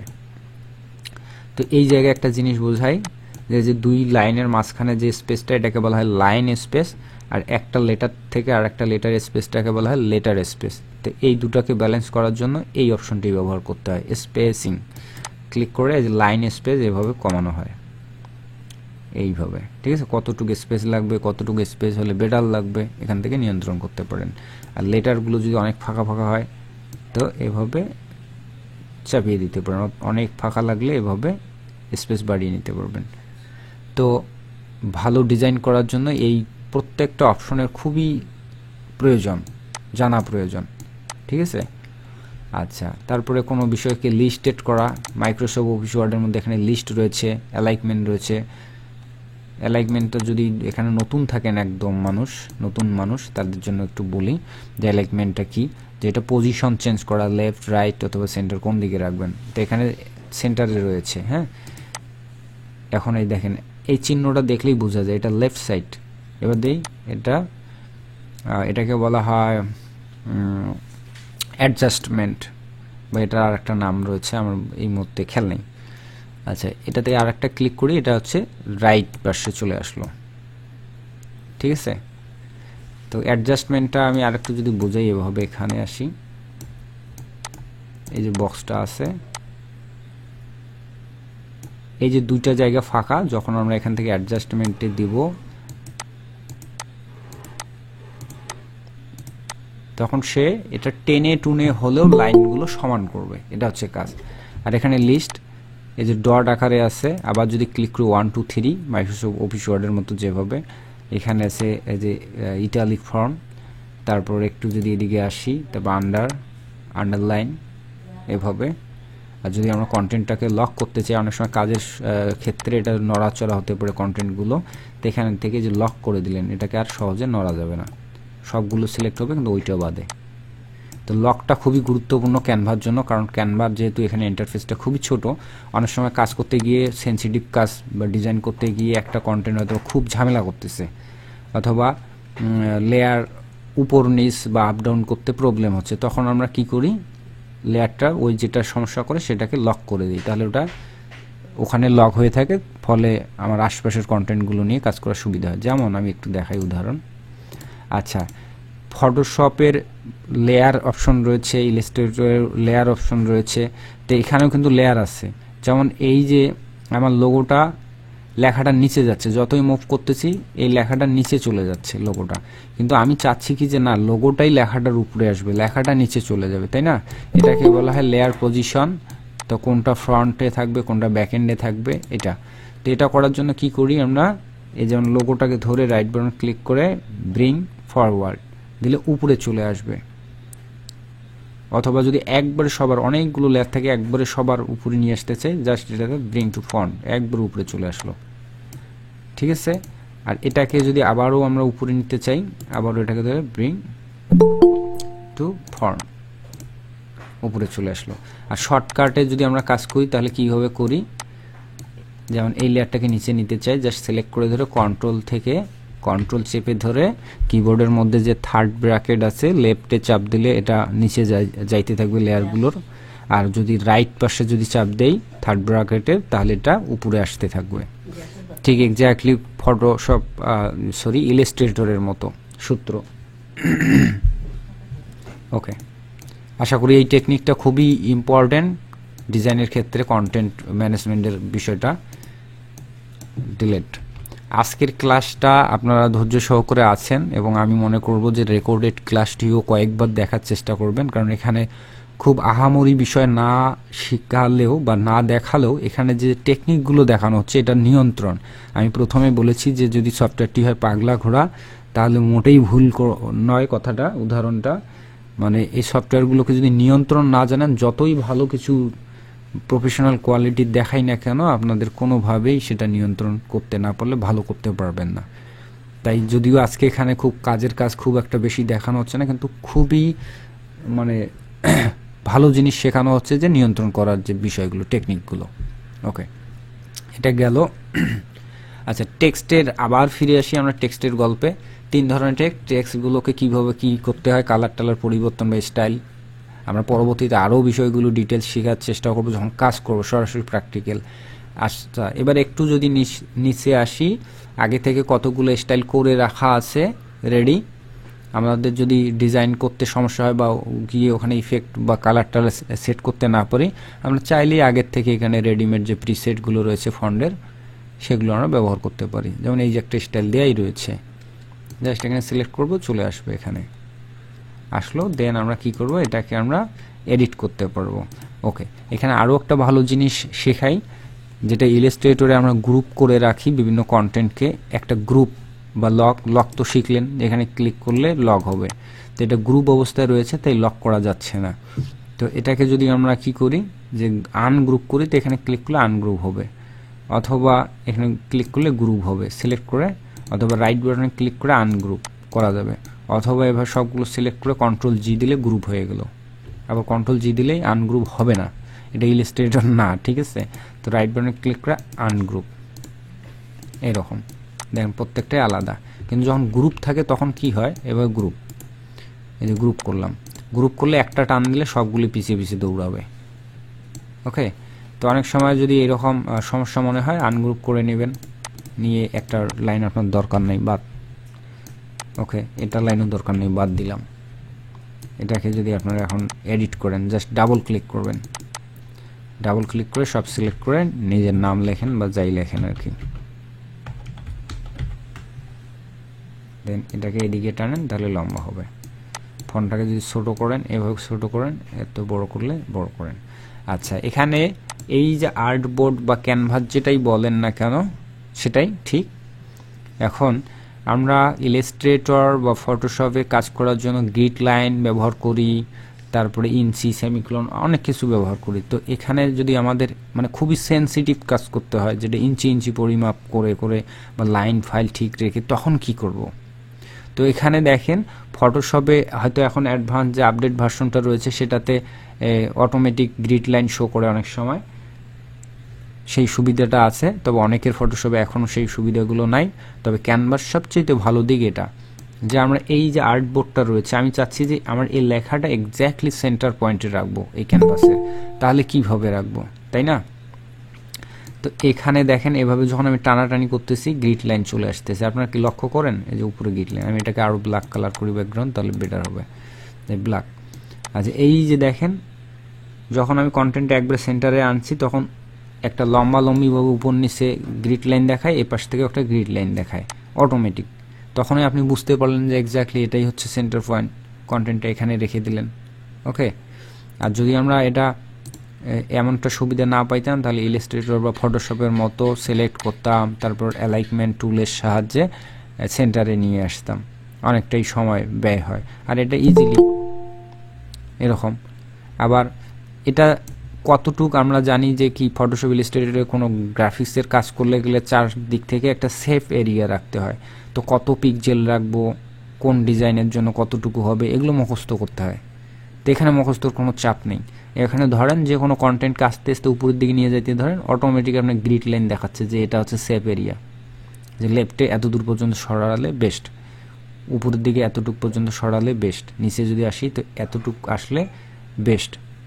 ঠিক আছে, আপনারা একটু যদি অনলাইনে চেক করেন বা ইউটিউবে বিভিন্ন জনের থাম্বনেইল কাভার বা আমারও যদি যে ফেসবুকের টাইমলাইনে কাভার টাভার বিভিন্ন বিষয় থাকে সেগুলোতে যদি একটু লক্ষ্য করেন এবং অন্যদের যদি ডিজাইনে লক্ষ্য করেন একটু পার্থক্য খেয়াল করবেন যে আনপ্রফেশনালভাবে যারা কাজ শিখে হয়তো খুব ভালো ডিজাইন করে, কিন্তু আনপ্রফেশনালভাবে বা একটা নির্দিষ্ট গাইডলাইন ছাড়া যদি শিখে তখন হয় কি কিছু কিছু জায়গায় খুবই মারাত্মক ধরনের ভুল করে, সেটা তারা নিজেরাও জানে না।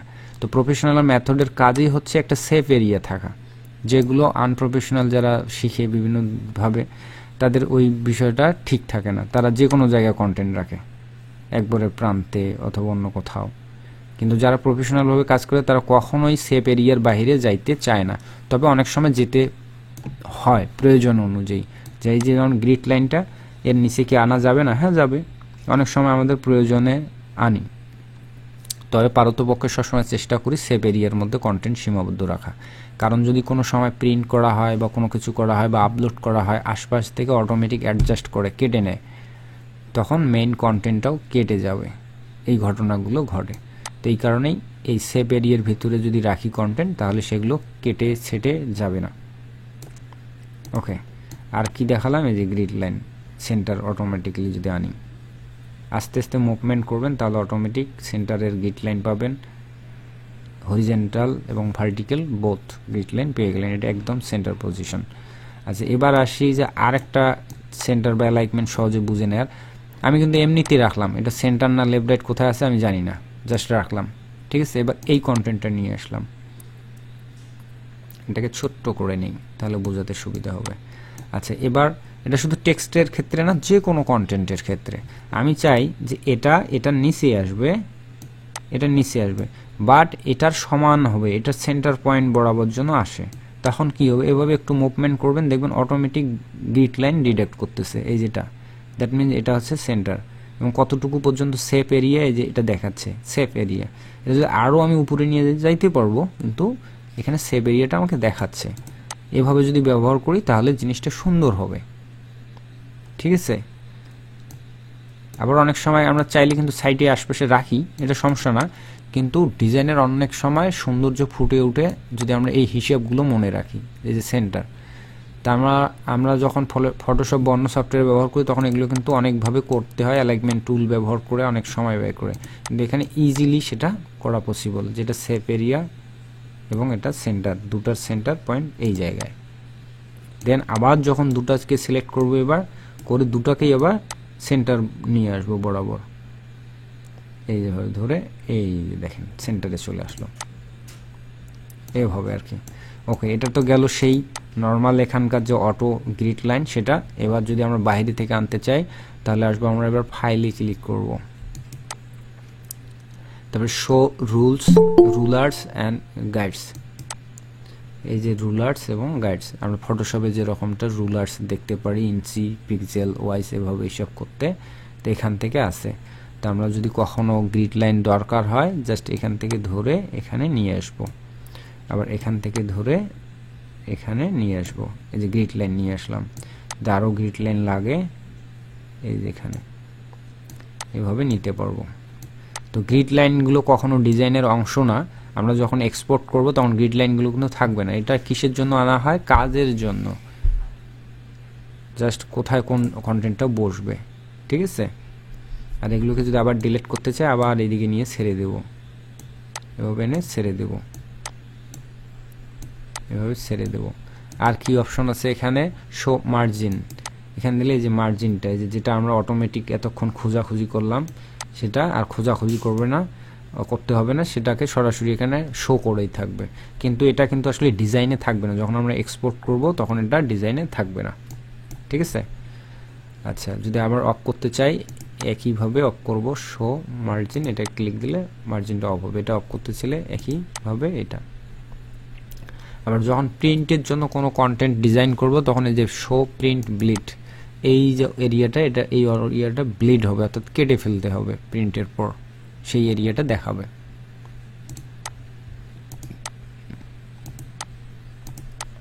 ওকে, সব অফ করে দিলাম। এখন পরের প্রসঙ্গে যাই, এবার আসি স্টাইলে। আবারও এই একই প্রসঙ্গে আসি, স্টাইলটা কি মূলত।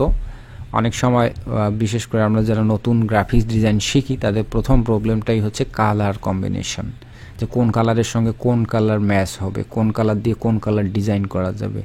এই ধারণাটা নতুনদের জন্য প্রচুর সমস্যা, মানে খুবই ভুল হয়, মানে এটা মিলাতে পারে না। এই জন্য ক্যানভার এই যে খুব সুবিধা, এটা হচ্ছে স্টাইল গাইডলাইন বলা হয়। এখানে আগে থেকে কতগুলো রেডিমেড কালার দেয়াই থাকবে, আপনি চাইলে এখান থেকে কোনো একটা কালার সেট নিয়ে কাজ করবেন, যে কোনটার সঙ্গে এই কালারগুলোর সঙ্গে একটা কম্বিনেশন বেটার লাগবে। হ্যাঁ, এভাবে দিলাম, এই কালারগুলো নিয়ে এখানে অটোমেটিক সমস্ত কন্টেন্টগুলো ডিজাইন করতে পারবেন, কোন কালার নিয়ে কোনটা, এইভাবে। আচ্ছা, যদিও এটা খুব ব্যবহার হয় না, দরকার হবে না আপনাদেরও, কারণ ক্যানভাতে সব কিছুই রেডি থাকবে, খুব আরও ইজিলিভাবে কাজ করতে পারবেন।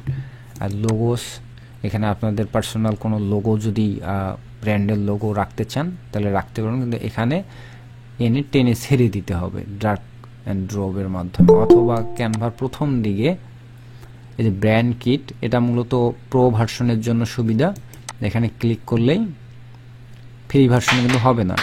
এই যে ব্র্যান্ড লোগো এখানে আপলোড করা যাবে, আমি যদি দেখি একটু, আপলোড করলাম ব্র্যান্ড লোগো, আর অটোমেটিকলি ব্র্যান্ড কালারগুলো ডিটেক্ট করে এখানে ব্র্যান্ড কালারগুলো দেখাবে, যেখানে কি কি কালার ব্যবহার করা আছে। তো কি এখানে রেখে দিলাম। তো অনেক সময় আমরা ব্র্যান্ড নিয়ে যখন কাজ করি, ব্র্যান্ডের কালার নিয়েই আমাদের কাজ করতে হয়, মানে ইচ্ছা মতো কালার ব্যবহার করা যায় না, তো কালারগুলো এভাবে নিয়ে এখানে সেভ করা যায়। তো যাই হোক, এখানে এই অ্যাকাউন্টে একটা প্রবলেম আছে, যার কারণে এখানে আপলোড করার পর সেভ হচ্ছে না, উপরে লেখাচ্ছিল যে কুড নট সেভ। ওকে, এই প্রসঙ্গে আবার আসি। তারপর সরাসরি এখানে আমি ওই যে ফেসবুক তখন কানেক্ট করতে চেয়েছিলাম কিন্তু করিনি, তার জন্য ফেসবুক চলে আসছে। তো এবার মোটামুটি ইন্টারফেসটা সম্পর্কে ধারণা হয়ে গেল, ঠিক আছে। এবার আসি, আমরা কাজ তো আগামী ক্লাস থেকে পুরাদমে প্রফেশনাল কাজে মনোযোগ দেব, কি কি কাজ করব। আজকের এই যে কথাগুলো হলো, এইভাবে প্রত্যেকটা জিনিস আপনারা নেড়ে চেড়ে বা টাচ করে দেখবেন যে কোনটা কাজ হচ্ছে কি হচ্ছে না। তো এবারে আসি যে আউটপুট করব কিভাবে। ধরলাম এটা একটা কন্টেন্ট নিলাম, এখন এটা তো কাজ করলাম, কাজ করার পর এটা আউটপুট করব কিভাবে। তো আউটপুটের জন্য ক্যানভা আরও অনেক আকর্ষণীয়, বা ফটোশপের তুলনা অনেকটাই ভালো লাগার কারণ এই কারণটাই, যে এখানে আমরা যখন শেয়ারে ক্লিক দেবো, শেয়ারে ক্লিক দেওয়ার মাধ্যমে কিন্তু আউটপুট করতে পারবো। এই যে ডাউনলোডে ক্লিক দেব, দেওয়ার পর আমরা এটা চাইলে পিএনজি ফরম্যাটে নিতে পারবো, জেপিজি, পিডিএফ, আবার পিডিএফ প্রিন্ট কোয়ালিটিতে।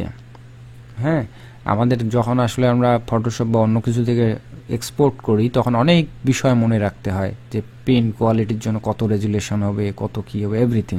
কিন্তু এখানে সব রেডি করাই আছে, জাস্ট লেখাই আছে high quality multi page document, এবং প্রিন্ট কোয়ালিটিতে এক্সপোর্ট করা হবে। এটা এসভিজি, যেটা আমরা ইলাস্ট্রেটর থেকে আনি যে কোয়ালিটিতে, ভেক্টর ফাইল, ওই অনুযায়ী নেওয়া যাবে। পরে এটাকে আবার ইলাস্ট্রেটরে, এই ফাইলটা ক্যানভার ফাইলটা ইলাস্ট্রেটর ওখানে নিয়ে গিয়েও এডিট করা যাবে, তখন এই ফাইলটা নিতে হবে। আর আমরা চাইলে এটাকে MP4 ভিডিও ফরম্যাটেও নিতে পারবো, অথবা অ্যানিমেটেড গিফ ফরম্যাটেও নিতে পারবো। আচ্ছা, এটা সফট পয়েন্ট না, এরকম অপশন অন্যান্য সফটওয়্যারও থাকে। এখানকার যে সফট পয়েন্টটা যেটা ভালো লাগা সেটা কি, সেটা একটু আলোচনা করি। এখানে একটু নিচে আসি, এখানে অনেকগুলো অপশন রয়েছে, যে টেমপ্লেট লিঙ্ক, এটা সরাসরি আমরা এক্সপোর্ট না করে প্রিন্ট না করেও জাস্ট এখান থেকে লিঙ্কটা কপি করে নিয়ে এখান থেকে দেবো কি এনিওয়ান, যদি দেই তাহলে যে কেউ দেখতে পারবে এবং এডিটও করতে পারবে। এখন ভিউ কোনটা দিতে চাই, তাই এডিটই দিলাম। যে কপি লিঙ্ক নিয়ে আমরা সরাসরি এটা কি জাস্ট লিঙ্কটা নিচ্ছি, লিঙ্কটা আমরা জাস্ট সরাসরি ক্লায়েন্টকে দিয়ে দিতে পারি, এই যে লিঙ্কটা সেন্ড করে, ঠিক আছে। তো ক্লায়েন্ট কি করতে পারবে, ওটাতে ঢুকে উনি ওটা আবার কাস্টমাইজ করতে পারবে, প্রয়োজনে ডাউনলোড করতে পারবে অথবা চেক করতে পারবে এভরিথিং। তারপরে এখানে প্রেজেন্টেশন করতে পারবো, সরাসরি প্রেজেন্টেশন সেই সঙ্গে রেকর্ড করতে পারবো। দেন এবার আসি অতিরিক্ত বিষয়গুলোতে। যারা মূলত সোশ্যাল মিডিয়া নিয়ে কাজ করেন, হতে পারে নিজের বিজনেস মার্কেটিং করতেছেন, ছোট্ট একটা স্মল পেজ খুলে বা কোনো কিছু প্রমোট করার চেষ্টা করতেছেন, তাদের জন্য অনেক উপকারী। সেই সঙ্গে যারা সোশ্যাল মিডিয়া মার্কেটিং এবং ম্যানেজমেন্টের জব করেন বা করতে চান অনলাইন যে ফ্রিল্যান্সিং মার্কেট প্লেসগুলোতে, তো তারা চাইলে এখানে ক্লায়েন্টের অ্যাকাউন্ট কানেক্ট করে রেখে আপনারা জাস্ট এখানেই ডিজাইন করবেন, আর খুব সহজে এখান থেকে একবারে সরাসরি আপনার সোশ্যাল মিডিয়াগুলোতে পোস্ট করতে পারবেন।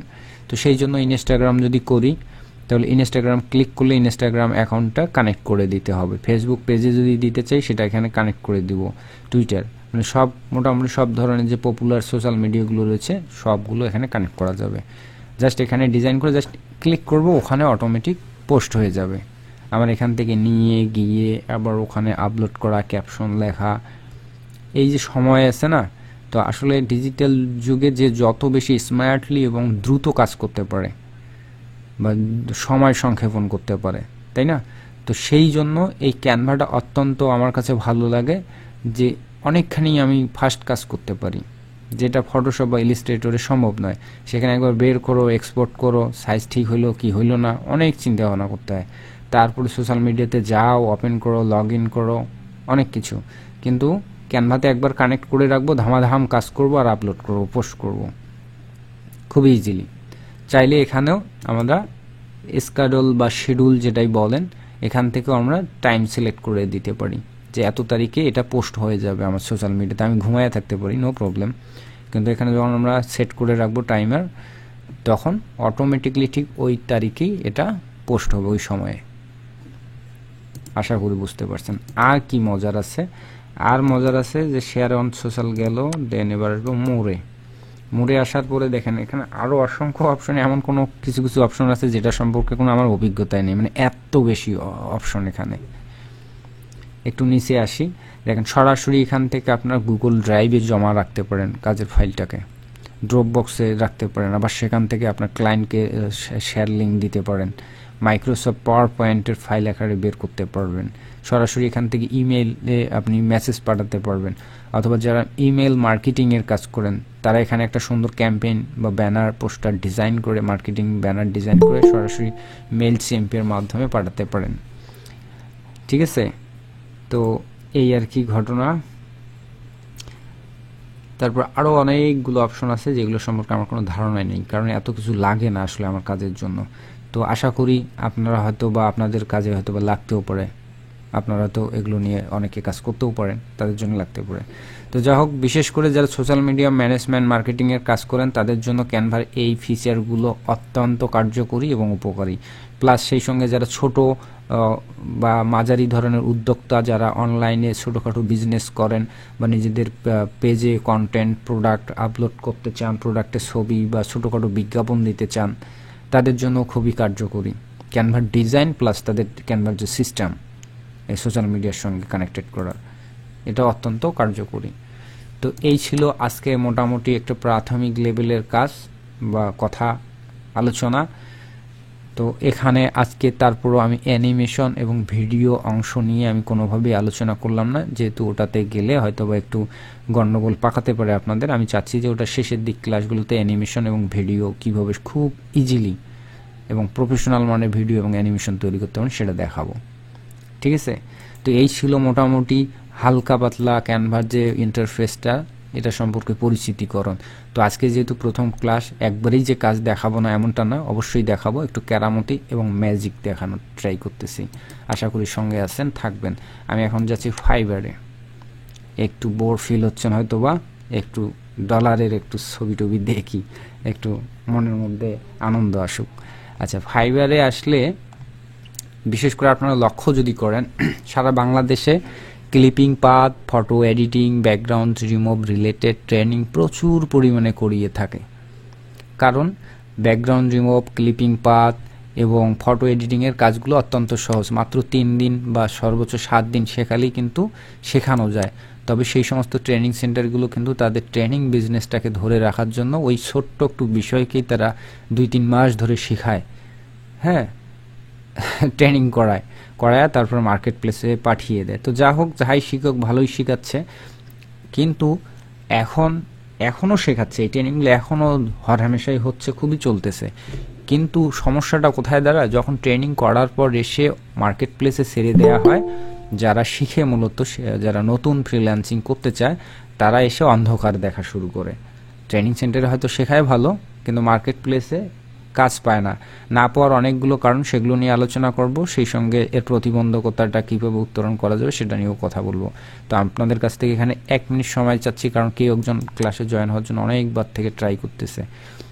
আর এর জন্য আমি আসলে মোটেই দুঃখিত না, কারণ হচ্ছে যে ক্লাস শুরু হওয়ার অনেক পরে উনি আসছে, ঠিক আছে। তো আমি ক্লাস শুরু হওয়ারও কিন্তু প্রায় 10 থেকে 15 মিনিট, মেবি 30 মিনিট পরে কিন্তু ক্লাস স্টার্ট করেছিলাম, তাই নয় কি? তো এটা আমি আসলে সবাইকে এই জন্য বলবো যে ক্লাস শুরু হওয়ার অন্তত আপনারা 30 মিনিট আগে জয়েন করার চেষ্টা করবেন। ক্লাস শুরু করে দিয়েছি, এখন মাঝপথে আমরা আলোচনা করব নাকি সবাইকে শুধু অ্যাকসেপ্ট করব, ঠিক আছে। তো যা হোক, এতক্ষণ ধরে যদি কেউ ক্লাসে জয়েন করতে পারতেছেন না, তাদের দুঃখেরও কোনো কারণ নাই। রেকর্ডেড ক্লাসটি পরবর্তীতে দেখে নেওয়ার সুযোগ থাকবে, গ্রুপে শেয়ার করে দিব। আর যদি ক্লাসের সঙ্গে যুক্ত থাকতে চান, অবশ্যই ক্লাস শুরু হওয়ার নির্ধারিত সময়ের আগেই যুক্ত হবেন, পিছিয়ে কেন, তাই না? ওকে, আমরা আবারও প্রসঙ্গে যাই। আচ্ছা, এখানে আসছিলাম যে যারা বিভিন্ন ট্রেনিং সেন্টার থেকে ব্যাকগ্রাউন্ড রিমুভ, ক্লিপিং পাতের কাজ শেখার পরে মার্কেট প্লেসে এসে কাজ পায় না পাওয়ার কয়টা কারণ। না পাওয়ার একটা কারণ হচ্ছে, প্রথম কারণটা হচ্ছে যে কাজগুলো ইজি, এর ফলে সবাই কাজগুলো পারে। অর্থাৎ কাজের চাইতে কর্মীর সংখ্যা বেশি। কাজ আছে 5টা, কিন্তু কর্মী আছে 7 লাখ। তো এই 5টা কাজ নিয়ে কারাকারি বাজে, ঠিক আছে। তো 5টা কাজ নিয়ে কারাকারি বাজলে যা অবস্থা হবার তাই হয়। তো ট্রেনিং সেন্টারগুলো তো আর এগুলো চিন্তা করবে না, আপনি কাজ পাইলেন কি আর পাইলেন না, সেটা তাদের চিন্তার কারণ না। তাদের টার্গেট হচ্ছে যে আপনাকে সহজে কাজ শিখাইছে, হ্যাঁ, আপনি কাজটা শিখে গেছেন, আপনারও ভালো লাগছে, হ্যাঁ খুব সুন্দর, তো কাজটা সহজ। কিন্তু মার্কেট প্লেসের অবস্থা সেটা সম্পর্কে নতুনরাও খেয়াল করে না, বা ট্রেনাররাও এটা বলে না। তো নতুনরা তখনই টের পায় হারে হারে, যখন আসলে মার্কেট প্লেসে নামে। তো এটা ছিল 1 নম্বর কারণ, যে কাজ সহজ, কম্পিটিটর বেশি। আর দ্বিতীয় কারণটা হচ্ছে যে আপডেট, সফটওয়্যার এবং টেকনোলজি সম্পর্কে আপডেট না থাকলে অনলাইন জগতে আসলে কিচ্ছুই করা সম্ভব না। তো হয়তো বা ব্যাকগ্রাউন্ড রিমুভ, ক্লিপিং পাতের কাজগুলো আগে প্রচুর চলেছিল, এখনও চলে কিছু, এখনও যে বন্ধ হয়ে গেছে এমনটা না। তবে এখন অনেকটাই আপডেট হয়ে গেছে। ফটোশপ, যে লেটেস্ট যে ভার্সনের ফটোশপ, সেখানে কিন্তু এখন ব্যাকগ্রাউন্ড রিমুভ বা ক্লিপিং পাত করার জন্য আগের মতো অত আহামরি পরিশ্রম করতে হয় না, জাস্ট 1 ক্লিকে মোটামুটি প্রফেশনাল কোয়ালিটিতে ব্যাকগ্রাউন্ড রিমুভ করা যায়। তো এই টেকনিকটা মোটামুটি বিদেশি যারা ক্লায়েন্ট আছে তারা মোটামুটি জানে, অর্থাৎ ক্লায়েন্টরা কিন্তু এতটা বোকা না, মোটামুটি তারাও অনেক স্মার্ট এই সফটওয়্যারগুলো ব্যবহার করে। তো ইজিলি যখন করা যাচ্ছে জাস্ট 1-2 ক্লিকে প্রফেশনাল মানে, তখন কিন্তু আর অনলাইনে এসে আমাদেরকে হায়ার করবে না, তাই না? তো সেই সঙ্গে সঙ্গে ক্যানভারও কিছু ফিচার রয়েছে যেটার সাহায্যে খুব সহজেই ব্যাকগ্রাউন্ড রিমুভ করা যায় এবং প্রফেশনাল মানের। তাহলে কেন মানুষ হায়ার করবে আরেকজন ফ্রিল্যান্সারকে, তাই না? তো যা হোক, এই ব্যাকগ্রাউন্ড রিমুভের কাজ যদিও এভাবে যে আগে যেভাবে চলছিল, সেই প্রবাহটা, সেই যে একটা গতি, যে পরিমাণে প্রচুর পরিমাণে অর্ডার পাওয়া যাইত, তো সেই জায়গাটা থেকে একটু কমে গেছে অর্ডার, অর্থাৎ কাজ পাওয়াটা টাফ হবে। যেমন এই যে একটা ইমেজ, হ্যাঁ, ব্যাকগ্রাউন্ড রিমুভ আমি দেখাই, এটাকে যদি আমরা কি নেব, স্ক্রিনশট নেব না, সেভ করা যাবে, সেভ ইমেজ, তো অন্য ফরম্যাটে আছে, নো। আচ্ছা, আমি জাস্ট একটা স্ক্রিনশট নিই। কি কারণে ক্লায়েন্ট কাজ দিবে না, তার কারণটা আমি দেখাচ্ছি আপনাদের। এটাই নেই, মানে খারাপ ইমেজটাই নেই।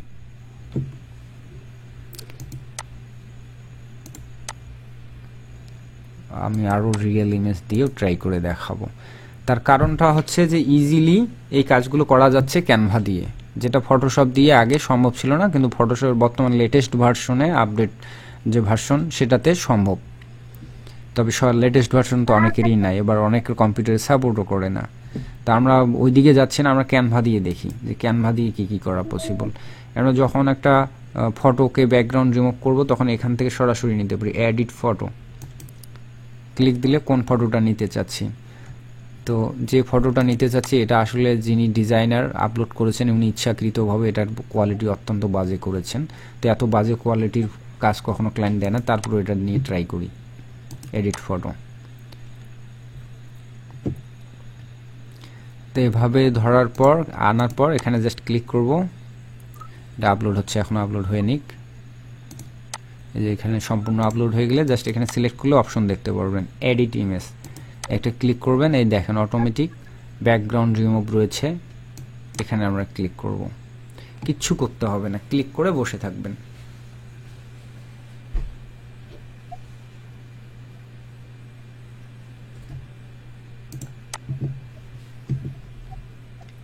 দেখলেন ব্যাকগ্রাউন্ড রিমুভ হয়ে গেল, যেটা অনেকখানি বেটার কোয়ালিটি। একবারে যে বলবেন যে না অটো কোয়ালিটিতে খুব অটো ব্যাকগ্রাউন্ড রিমুভে খুব কোয়ালিটি খারাপ হয় এমনটা কিন্তু না, কারণ প্রোডাক্টটা যতটুকু থাকবে ততটুকুই তো কোয়ালিটি দিবে, তাই না? তো একটু ইমেজটা যদি আরও একটু ভালো হইতো তাহলে আরও বেটার কোয়ালিটি আসতো। তো এত ইজি যখন ব্যাকগ্রাউন্ড রিমুভ, তখন আসলে ক্লায়েন্ট কেউ কোন হিসাবে এখানে মানুষকে হায়ার করবে? আর আমাদের হয়তো বা ডলারের সমস্যা, কিন্তু বিদেশিদের কিন্তু মোটেই ডলারের সমস্যা না। তো এই যে আপডেট সম্পর্কে না জানা, ধারণা না রাখা নতুনদের, বা যারা ট্রেনিং করাচ্ছে তারাও যদি আপডেট সম্পর্কে ধারণা না রাখেন, নতুনদেরকে যদি ভুল পথে পরিচালিত করেন, তাহলে আসলে এটা আমাদের প্রজন্মের জন্য খারাপ, আমাদের দেশের জন্য খারাপ, এবং নতুনদেরকেও বিপদগামী করা, তাই না? তো এই আপডেট যুগে এসে বিদেশিরা ম্যাক্সিমামই ফটোশপের চাইতে ক্যানভা ব্যবহারে অনেক বেশি স্বাচ্ছন্দ্য বোধ করে তাদের ব্যক্তিগত কাজের জন্য, ঠিক আছে? যার কারণে তারা এই ব্যাকগ্রাউন্ড রিমুভের টেকনিকটা শিখে গেছে, তারা নিজেদের কাজ নিজেরাই করার চেষ্টা করে। আবার একটু আগে যেটা আমরা আলোচনা করলাম যে এত ট্যাম্পলেটগুলো, এগুলো সম্পর্কেও ক্লায়েন্টদের ধারণা জন্মে গেছে, আসে দেখে যারে ক্যানভাতে তো এতগুলো ইজি, একটা ব্যানার ডিজাইন করতে গেলে বা একটা পোস্ট ডিজাইন করতে গেলেও একটা ফ্রিল্যান্সার $10 $20 অনেক দাম নেয়। তো ক্লায়েন্ট যদি একটু সময় দেয় তাহলে কিন্তু ইজিলি সে এখান থেকে করতে পারতেছে। এই কারণে ফ্রিল্যান্সিং মার্কেট প্লেসগুলোতে গ্রাফিক ডিজাইনের কাজের চাহিদাগুলো কিন্তু কিছুটা হলেও কমতেছে এই ক্যানভা ব্যবহারের কারণে। তো একবারেই যে কমে যাচ্ছে এমনটা না, ঠিক আছে? তবে আমি মনে করি যে এই ক্যানভার ব্যবহার করতেছে ক্লায়েন্টরা এখন, যার প্রভাবটা কিন্তু ফ্রিল্যান্সিং মার্কেটে পড়তেছে। তো এটাকে যদি আমরা একটু উল্টো দিকে ঘুরিয়ে নেই তাহলে কিন্তু এই জায়গাটা থেকে আমরাও বেনিফিটেড হতে পারবো। কিভাবে? কারণ ক্লায়েন্টরা সবসময় করলেও ক্লায়েন্টের আসলে প্রফেশনাল দক্ষতা থাকে না, প্রফেশনাল জ্ঞান থাকে না। তখন আমরা যদি এখন একটু দেখি, সার্চ করি ফাইবারে, জাস্ট অনলি ক্যানভা লিখে সার্চ করব, দেখেন 10,000 অলরেডি সেলার আছে ক্যানভার উপর কাজ করে ক্লায়েন্টের সঙ্গে। এর কারণটা কি? যে ক্লায়েন্টরা একটা কাজ করেছে মোটামুটি ক্যানভাতে নিজে নিজে, অদক্ষ লোক বা আনপ্রফেশনালভাবে করেছে। এখন সে বিপদে পড়েছে যে সেটাকে আর ঠিকঠাক করতে পারতেছে না। এখন একজন অ্যাসিস্ট্যান্ট চাচ্ছে বা একজন কারোর সহায়তা চাচ্ছে যে কেউ যদি থাকেন তো আমাকে ক্যানভাতে সাহায্য করুন, বা আমার একটা ক্যানভাতে ডিজাইন করাই আছে সেটাকে কিভাবে এক্সপোর্ট করতে আউটপুট করতে হয় এভাবে। তা আমরা যদি ক্যানভা সম্পর্কে এক্সপার্ট হই তাহলে কিন্তু ক্লায়েন্টকে ওই জাতীয় কাজের জন্য সহায়তা করতে পারি, ঠিক আছে? আবার আর একটা বিষয় থাকে যে ক্লায়েন্ট সবসময় যেহেতু ক্যানভা ব্যবহার করে থাকেন, তো ক্লায়েন্ট ব্যস্ততার কারণে ওনার সোশ্যাল মিডিয়াগুলোতে উনি ক্যানভা ব্যবহার করেও কাজ করতে পারেন না। তাই এমন একজন ক্যানভা এক্সপার্ট তার দরকার যে তার ক্লায়েন্টের পুরো অ্যাকাউন্টটা ওই ফ্রিল্যান্সারকে দিয়ে দিবেন, শুধু ক্লায়েন্টের হয়ে আপনি ক্যানভা অ্যাকাউন্ট ব্যবহার করে উনি যে ইনস্ট্রাকশনগুলো দিবেন আপনি সেই কাজটুকু করবেন ক্লায়েন্টের অ্যাকাউন্ট ব্যবহার করে। আচ্ছা, কেউ একজন মনে হয় নয়েজ করতেছেন, প্লিজ একটু মিউট করেন এখান থেকে। আছে মোস্তাফিজ ভাই, আপনাকে আমি মিউট করে দিচ্ছি। হ্যাঁ, সাউন্ড হচ্ছিল, ওকে, সমস্যা নেই আর। তো আশা করি বোঝাতে পেরেছি যে ক্যানভা আমরা যদি শিখি, আমরা তো স্পেশালি প্রত্যেকটা ক্যাটাগরিতে আলাদা আলাদাভাবে কাজ করতে পারবো। যেটা ফটোশপ দিয়ে করেছি না ইলাস্ট্রেটর দিয়ে করেছি কেউ বুঝতে পারবে না, ধরতে পারবে না, বরং আমি মনে করি যে ইলাস্ট্রেটর এবং ফটোশপের চাইতে আরও ভালোভাবেই করা যায় এবং খুব দ্রুত করা যায়, বা অভিজ্ঞ হওয়ার জন্য খুব সময়ের ব্যয় করা লাগে না, ঠিক আছে। আর সেই সঙ্গে ক্যানভার উপরেই এখানে সার্ভিস দেওয়া যায়। অনলি ক্যানভা এক্সপার্ট লিখে যদি লেখেন না, তাহলেই দেখবেন যে প্রচুর এখানে সেলার আছে, বা আপনি নিজেও যে কেউ আপনাকে হায়ার করতে পারে। আর বিশেষ করে ক্যানভার কিছু কিছু বিশেষ কাজ রয়েছে যেগুলোর সেক্টর মানে একবারে আলাদা, সেটাতে অন্য গ্রাফিক্স ডিজাইনাররা এসে কম্পিটিশন করতে পারবে না। বিশেষ করে প্রিন্ট সেক্টরের কথা যদি আসি, প্রিন্টিং, বিদেশিরা ক্যানভার যে ফাইলগুলো আছে বা ক্যানভার যে সাইজ, রিকমেন্ডেড সাইজ, সেগুলো ব্যবহার করে প্রিন্ট কোম্পানির জন্য। অথবা এমনও কিছু প্রিন্ট কোম্পানি রয়েছে যারা ক্যানভাকে সবসময় প্রাধান্য দেয়। তো এই ছিল। তো আমি যেটা বলতে চেয়েছিলাম যে এখানে কি করলাম, আমরা এটা ব্যাকগ্রাউন্ড রিমুভ করলাম। একটা হালকা এডিটিং যদি করতে চাই, আবারও আসি। আচ্ছা, ব্যাকগ্রাউন্ড রিমুভের পর এখানে অ্যাপ্লাই করতে হবে। করার পর এটাকে যদি একটু হালকা এডিটিং করতে চাই, এখান থেকেও করে নিতে পারি। লাইট একটু বাড়িয়ে দিলাম, কন্ট্রাস্ট একটু বাড়িয়ে দিলাম, তারপর স্যাচুরেশন একটু বাড়িয়ে দিলাম।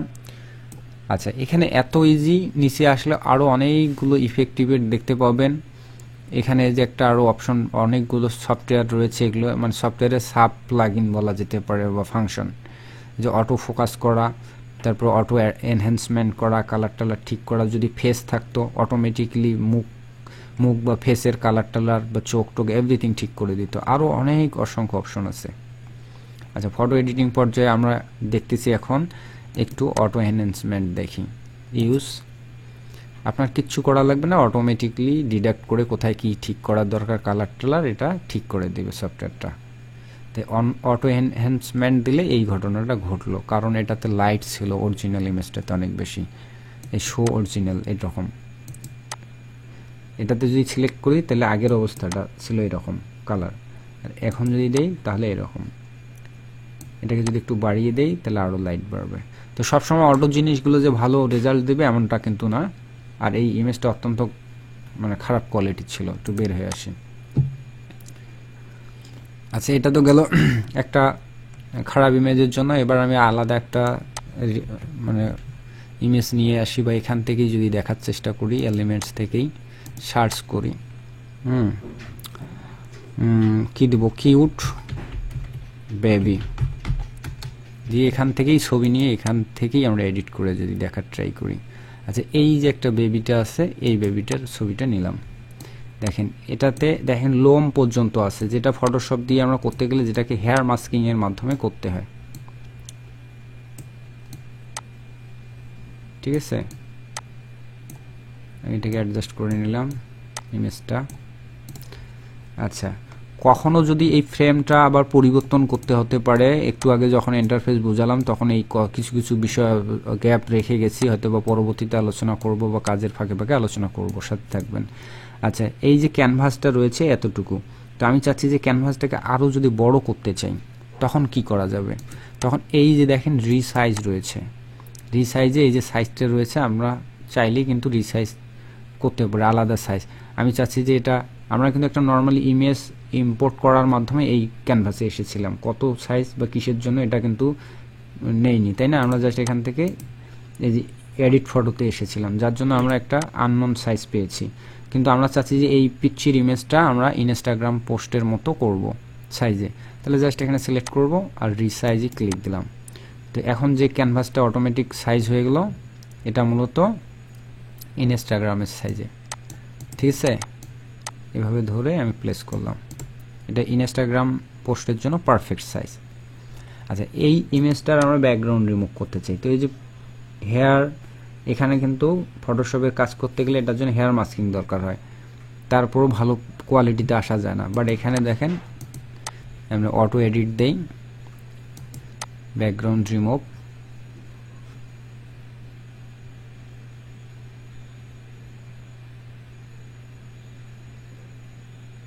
তো আমি মনে করি যে অটো যে কাজগুলো হয় ব্যাকগ্রাউন্ড রিমুভের, তো যদি ইমেজ কোয়ালিটি ভালো থাকে যথেষ্ট ভালো রেজাল্ট পাওয়া যায়। তবে মাঝে সাঝে দু একটা ইমেজের ক্ষেত্রে ব্যতিক্রম হতেই পারে, এটা কোনো ব্যাপার না। এই যে একদম স্মুথলি ব্যাকগ্রাউন্ড রিমুভ করেছে। আমি যদি ব্যাকগ্রাউন্ডের কালার চেঞ্জ করে দেখাই তাহলে বুঝতে পারবেন। সরি, এটাকে ধরতে হবে, এদিকে আসি। এটাকে অ্যাপ্লাই করিনি, ব্যাকগ্রাউন্ড রিমুভ করার পর অ্যাপ্লাই করতে হবে। আমাকে আবার প্রিভিয়াসে যাইতে হবে। আচ্ছা,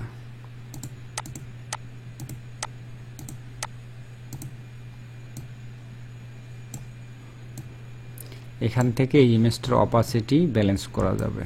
তো আমি ব্যাকগ্রাউন্ডের কালারটা চেঞ্জ করার জন্য অপাসিটিটা কমিয়ে নিচ্ছি, ব্ল্যাক কালার দিলাম, অথবা এই কালারটা। যে এবার ইমেজের অপাসিটিটা 100% দেই। আচ্ছা, দিলাম। দেওয়ার পর এডিট ইমেজ, আবারও ব্যাকগ্রাউন্ড রিমুভার। মানে এই ব্যাকগ্রাউন্ড রিমুভ করার পর আপনাকে এখান থেকে সরা যাবে না, হ্যাঁ, এখান থেকে আগে অ্যাপ্লাই করতে হবে, তা না হলেই গন্ডগোল বাজবে। তো দেখেন এই যে ব্যাকগ্রাউন্ড রিমুভ হয়েছে স্মুথলি, অনেক সুন্দরভাবে। মানে যে রেজাল্টটা দিয়েছে আমি মনে করি যে মানে আমরা যখন ম্যানুয়ালি করি, সেই ম্যানুয়ালি করেও এত সুন্দর রেজাল্ট কিন্তু আমরা আনতে পারি না অনেক সময়, কিন্তু এটা খুব ইজিলি করা গেল। আচ্ছা, আমি একটু আগে যেটা দেখালাম, এখান থেকে 3টা ফাংশন ব্যবহার করেই মোটামুটি ইমেজ সুন্দর করা যায়। কিন্তু আরও ডিটেলস যদি কিছু করতে চান তাহলে সি অলে দিবেন, তাহলে আরও অনেকগুলো অপশন চলে আসবে। তো এই যে ব্রাইটনেস বাড়িয়ে দিচ্ছি, কন্ট্রাস্ট বাড়িয়ে দিচ্ছি, তারপর এখান থেকে টেন্ট দিয়ে কালার, টোটাল কালারটা অ্যাডজাস্ট করতে পারবেন। আর যদি পরিবর্তন না করতে চান, এগুলো ডিফল্ট ভ্যালু হচ্ছে 0তে রাখবেন।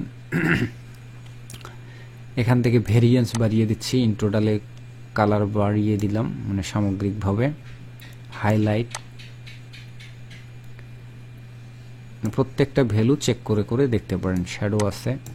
আচ্ছা, ফটোশপে শ্যাডো তৈরি করা, drop shadow, create shadow, real shadow, তো এখানেও সেই অপশন ব্যবহার করতে পারবেন। যদি এটা ইমেজের কালার কারেকশনের শ্যাডো, আমরা যদি এই পিচ্ছিটার পিছনের দিকে একটা শ্যাডো তৈরি করতে চাই, সেটাও আমরা এখান থেকে পাবো। আমি দেখাচ্ছি একটু পরে, ব্যাগে আসি। আচ্ছা, আমরা যদি এখানে ফেস কারেকশন করতে চাই, তো এখানে মনে ছিল।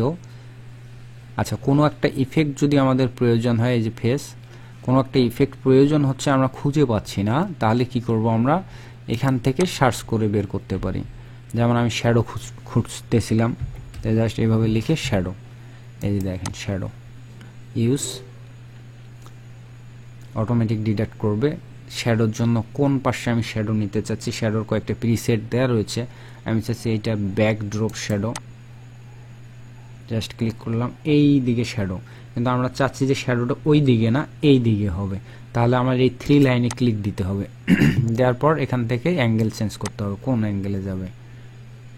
তো এদিকে 0ই থাকুক, হরিজেন্টাল অ্যাঙ্গেলটা এদিকে চেঞ্জ করে নিয়ে আসতেছি এই পাশে, ঠিক আছে। আর হরিজেন্টাল অ্যাঙ্গেল কতটুকু ডাউন হবে বা আপ হবে, এখান থেকে ব্যালেন্স করা যাবে। এই যে দেখেন, ঠিক আছে। এই শ্যাডোটা কতটুকু ট্রান্সপারেন্সি হবে বা ভিজিবল হবে, এখান থেকে নিয়ন্ত্রণ করতে পারেন। শ্যাডোটা কতটুকু ব্লারি হবে এবং কতটুকু শার্প হবে, এখান থেকে নিয়ন্ত্রণ করা যাবে। তো আমরা জানি যে শ্যাডো সবসময় একটু ব্লারি হবে, তাহলে ন্যাচারাল মনে হবে, আর শার্প দিলে কিন্তু ন্যাচারাল মনে হবে না। তো একটু ব্লারি করে দিবেন যতটুকু প্রয়োজন। আর শ্যাডোর কালারটা বরাবরই আমরা জানি, শ্যাডো মানেই হচ্ছে ব্ল্যাক, তো প্রয়োজনে আপনারা অন্য কালারও পরিবর্তন করতে পারেন। আচ্ছা, ব্ল্যাক দিলাম, ট্রান্সপারেন্ট একটু কমিয়ে দিচ্ছি। ওকে, এখন আমরা এটাকে কি করব, অ্যাপ্লাই করব। আচ্ছা, এখন ছবিটাকে ধরে এর পজিশনে দেব, একটু সময় নেবে। অনেক সময় এরকম কঠিন কাজ করার পর ইমেজটা লোড নেয় একটু।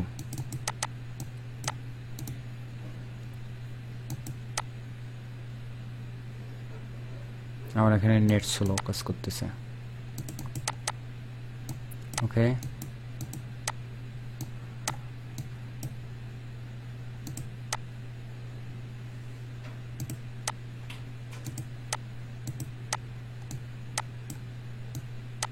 আচ্ছা, এবার ঠিক আছে। মানে অনেক সময় এই কাজ করার পর একটু সময় দিবেন, তা না হলে এটা লোড নিতে একটু সময় ব্যয় করবে আর কি। ওকে, এদিকে সরিয়ে দিই। আচ্ছা, ইমেজ এডিটিং এর এতটুকুই আজকে। ব্যাকগ্রাউন্ড রিমুভ এবং ফটো এডিটিং বা যেটাকে কালার কারেকশন এতটুকু হালকা পাতলা করা যাবে, এর চাইতে খুব বেশি কিছু আশা করা যাবে না। মূলত এখানে ইমেজ এডিটিং এর জন্য যতটুকু করা যায় ইজিলি ততটুকুই। আর এখানে ক্যানভাটা মূলত আসলে যেগুলো প্রিন্ট কোয়ালিটি ব্যানার ডিজাইন এখানে যেগুলো দেখতেছেন সেগুলোর জন্য স্পেশালি মূলত, মানে সরাসরি যেগুলো আমরা কি বলবো, প্রিন্ট অ্যান্ড ওয়েব মিডিয়ার জন্য যেগুলো কাজ হয় সেগুলো মূলত মানে কাজের কাজ আর কি। আমরা যেটাকে নর্মালি বলি যে ফটো এডিটিং করে কারা, যারা মূলত প্রতিদিন সেলফি আপলোড দেয়, প্রোফাইল পিকচার আপলোড দেয়, তাদের জন্য, তাই না? তো তাদের জন্য আসলে ক্যানভা দিয়ে খুব আহামরি কিছু করা যাবে না ফটো এডিটিংয়ে। তারপরেও দেখলেন যে খুব কম সময়ের মধ্যে যতটুকু না হলেই নয়। আর এই কাজটুকু কিন্তু আমাদের বরাবরই প্রয়োজন হয়, কারণ আমাদের যখন ব্যানার ডিজাইন করি, ফ্ল্যাট ডিজাইন করি, তখন কিন্তু অনেক সময় আমাদের দরকার হয়। তো ওই ছোটোখাটো বিষয়গুলো কিন্তু আমরা এই ক্যানভা দিয়েই করে নিতে পারি। ঠিক আছে, তো আজকে এ পর্যন্তই। আসলে কতটুকু আপনারা বুঝলেন বা বুঝতে পারলেন বা কতটুকু ভালো লাগলো আমি জানি না, তবে আগামী দিনগুলোতে ক্যানভার যে পরের স্টেপগুলো সেগুলোতে হয়তো বা এত খুচরা আলোচনা থাকবে না, সরাসরি কাজ বিষয়ক থাকবে এবং সাথে কিছু ফ্রিল্যান্সিং মার্কেট প্লেস নিয়েও আলোচনা করব যে কোন সেক্টরে কোন কাজগুলোর ভালো চাহিদা রয়েছে বা ক্যানভা দিয়ে স্পেশালি সেই কাজগুলোতে সার্ভিস দেওয়া পসিবল, এবং অন্যান্য অভিজ্ঞ ফ্রিল্যান্সারদের সঙ্গে কম্পিটিটর করে বা অভিজ্ঞ ডিজাইনারদের সঙ্গে কম্পিটিশন করে আপনারাও ইজিলি করতে পারবেন, সেই বিষয়গুলো নিয়ে আলোচনা করা হবে। তো ঠিক আছে, তো আমি এখানে মানে একটা কথা ছেড়েছি, মানে শেষ করি, যে এখানে যারা ব্যাকগ্রাউন্ড রিমুভের কাজ এখনও করতে চাচ্ছেন বা কাজ কমে গেছে, তারা কিন্তু চাইলে বা যারা এখানে এখনও এই সার্ভিসগুলো দিতে চান, কম্পিটিশন দেখবেন যে কিছু কিছু জায়গায় আছে। আমি যাই যদি ব্যাকগ্রাউন্ড রিমুভে অথবা সার্চ করি, এখানে ব্যাকগ্রাউন্ড PACK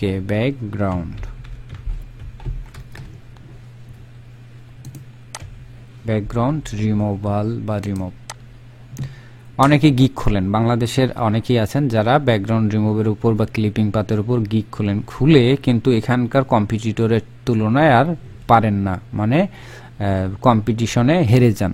এর ফলে মানে কাজের অর্ডার পান না। কারণ কি, অনেক সময় আমরা যদি এভাবে দেখি যে I will do 100 photos background removal, আচ্ছা একটু যদি ওপেন করি একটা গিগ আর একটা পাশাপাশি যদি ওপেন করি, দুটা গিগের পার্থক্য তাহলে বুঝাই। এখানে লেখা আছে 15টা ইমেজ ইনি $5 দিবে, $5 15টা ইমেজ, এবং লেখছে কি 15 image background removal JPG PNG content. আর এনার দেখি ইনি লেখছে 10 product image editing detaching 24 hours. ঠিক আছে, এখন কাকে অর্ডার করবে, এনাকে নাকি এনাকে? অবশ্যই যদি ক্লায়েন্ট চালাক হয়ে থাকে তাহলে অবশ্যই এনাকে অর্ডার করবে, কারণ ইনি দিচ্ছে 10টা মাত্র আর ইনি 15টা দিচ্ছে। তো এখন আপনি হচ্ছেন নতুন, আপনি আসলেন, আপনি আবার ফির দিচ্ছেন 10টা ইমেজ ব্যাকগ্রাউন্ড রিমুভ, তাহলে আপনি তো এমনিতেই নতুন, এনারা তো অভিজ্ঞ লোক। সো ক্লায়েন্ট কিন্তু অবশ্যই অভিজ্ঞদের প্রথমে প্রাধান্য দিবে, তাই না? অভিজ্ঞদের প্রাধান্য দিবে, কিন্তু আপনি নতুন আসছেন, তার মধ্যে আপনার আবার কি 10টা, তাহলে তো আপনি হেরে যাবেন, কম্পিটিশনে হেরে যাবেন। অথবা আপনি যদি সমানও দিতে চান এদের, তাও কিন্তু আপনার কাছে নেবে না। ইনি 15টা দিচ্ছে, আপনিও যদি 15টা দেন, তাহলে কিন্তু তারপরও আপনি পাবেন না কাজ। কারণ হচ্ছে যে ইনি তো আগে থেকে, ইনি দেখেন 6000-এরও বেশি রিভিউ রয়েছে, দ্যাট মিনস ইনি মিনিমাম 10,000-এর মতো অর্ডার ডেলিভারি করেছে, তাই না?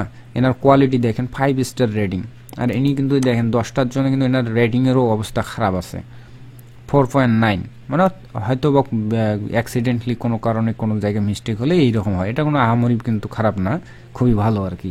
তারপরও কম্পিটিশনের যেহেতু এই জায়গাগুলো, যে কম্পিটিশনকে যদি আমরা একটু না ধরি, সেভাবে চিন্তা না করি, তাহলে কিন্তু আমরা হেরে যাব, মার্কেট প্লেসে টিকে থাকতে পারবো না, অর্ডার পাবো না।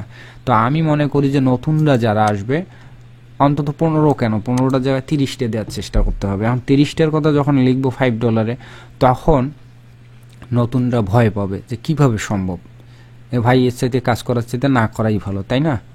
তো আপনারা যদি একটু এই টেকনোলজিগুলোকে ব্যবহার করতে শিখেন, আমি যেভাবে দেখালাম, যদি সিম্পল ইমেজ হয়, এরকম সাদামাটা ইমেজের হয়, এখানে লিখেই দিবেন যে সিম্পল ইমেজ, মানে এই 30টা ইমেজ যে দিব এটা সিম্পল ইমেজের জন্য প্রযোজ্য। তো যেভাবে দেখালাম একটু আগে, 30টা কেন, সেখানে যদি 50টা করেও যদি $5 দেয়, লস তো নাই, ইজিলি হচ্ছে কাজগুলো, তাই না? এই হচ্ছে ঘটনাটা। তা আমি মনে করি যে কোনোভাবে না কোনোভাবে কম্পিটিশন করতে হবে এবং আপনাকে এগিয়ে থাকতে হবে। তো আবার অনেকে দেখে আছে কিন্তু এরকম গিগ যেখানে 50টা পর্যন্ত ইমেজ দিচ্ছে মাত্র $5। তো বাংলাদেশের বা আমাদের অনেকেই আবার অবাক হয় যে কেমনে সম্ভব, আমার তো 15টা ইমেজ ফটোশপ দিয়ে ব্যাকগ্রাউন্ড রিমুভ করতে প্রায় 4 ঘন্টা চলে যায়, তো সেই ব্যক্তি আবার $5 কেমনে দিচ্ছে এতগুলো ইমেজ $5, তাই না? তো তারা এই যে ক্যানভার মতো এরকম কিছু সফটওয়্যার ব্যবহার করে যেটা এক ক্লিকে ইজিলি হয়, এবং সেখানে অবশ্যই লেখাই থাকে যে এইচডি কোয়ালিটির ইমেজ হবে এবং সেগুলো সিম্পল ইমেজ হবে, সাইকেলের ব্যাকগ্রাউন্ড রিমুভ বা হেয়ার মাস্কিং এত কঠিন প্রজেক্ট না, অবশ্যই। তো এগুলোতে যদি দেখি, তো এখানে কোনো কিছুই লেখা নেই, কিন্তু অবশ্যই কিন্তু যে কোনো গিগের ডেসক্রিপশনে লেখাই থাকে যদি আপনার ইমেজ অনেক বেশি কমপ্লেক্স, হার্ড এগুলো হয়, তাহলে অবশ্যই আমাকে মেসেজ করবেন বা অর্ডার করার আগেই আমার সঙ্গে কনভারসেশন কন্ট্যাক্ট করবেন। তো এই আর কি, যা হোক ব্যাকগ্রাউন্ড রিমুভ যেটাই বলা হোক না কেন, এরকম আপডেট টেকনোলজির কারণে ব্যাকগ্রাউন্ড রিমুভ বা ক্লিপিং পাতের কাজ মোটামুটি একটু হলেও প্রভাবিত হয়েছে, কমে যাচ্ছে। সো এখনও যদি কেউ মার্কেট প্লেসে এই বিষয়গুলো নিয়ে কাজ করতে চায়, তাহলে অপেক্ষাকৃত হয়ে অন্যদের চাইতে বেশি দেওয়ার চেষ্টা করতে হবে, অথবা মার্কেট প্লেসের বাইরে কীভাবে আয় করা যায় এই ব্যাকগ্রাউন্ড ক্লিপিং পাতের সার্ভিস দিয়ে সেই দিকে মনোযোগ দিতে হবে। তো আশা করি যারা মার্কেট প্লেসের বাইরেও এই ব্যাকগ্রাউন্ড রিমুভের কাজগুলো ক্যানভা অথবা ফটোশপ যাই করেন না কেন সেটার মাধ্যমে আয় করতে চান, সেটার জন্য আমার চ্যানেলে কোনো না কোনো সময় আমি টপিকস দেওয়ার চেষ্টা করব যে মার্কেট প্লেসের বাইরেও এই কাজগুলো করে প্রচুর ইনকাম করা যায়। তবে এই ক্যানভাতে আসলে আমি কাজ শেখানোর দিকে মনোযোগী, তাই আশা করি ওই জায়গাটাতে আমি আসলে এখানে আলোচনা করতে চাচ্ছি না। তবে যতটুকু এখানে দেওয়ার চেষ্টা করলাম, আপনারা চাইলে কিন্তু এই ইনফরমেশনটুকুকে কাজে লাগিয়ে কাজগুলো করতে পারেন। তো যা হোক, অনেক কথা হবে ফ্রিল্যান্সিং নিয়ে, প্লাস কাজ তো দেখানোই হবে ক্যানভা নিয়ে পরবর্তী ক্লাসগুলোতে। আজকে এ পর্যন্ত, আর সময় বাড়াচ্ছি না। এখন আপনাদের কাছ থেকে আমি শুনতে চাইবো আপনাদের কোনো প্রশ্ন বা কোনো কিছু জানার আর কি।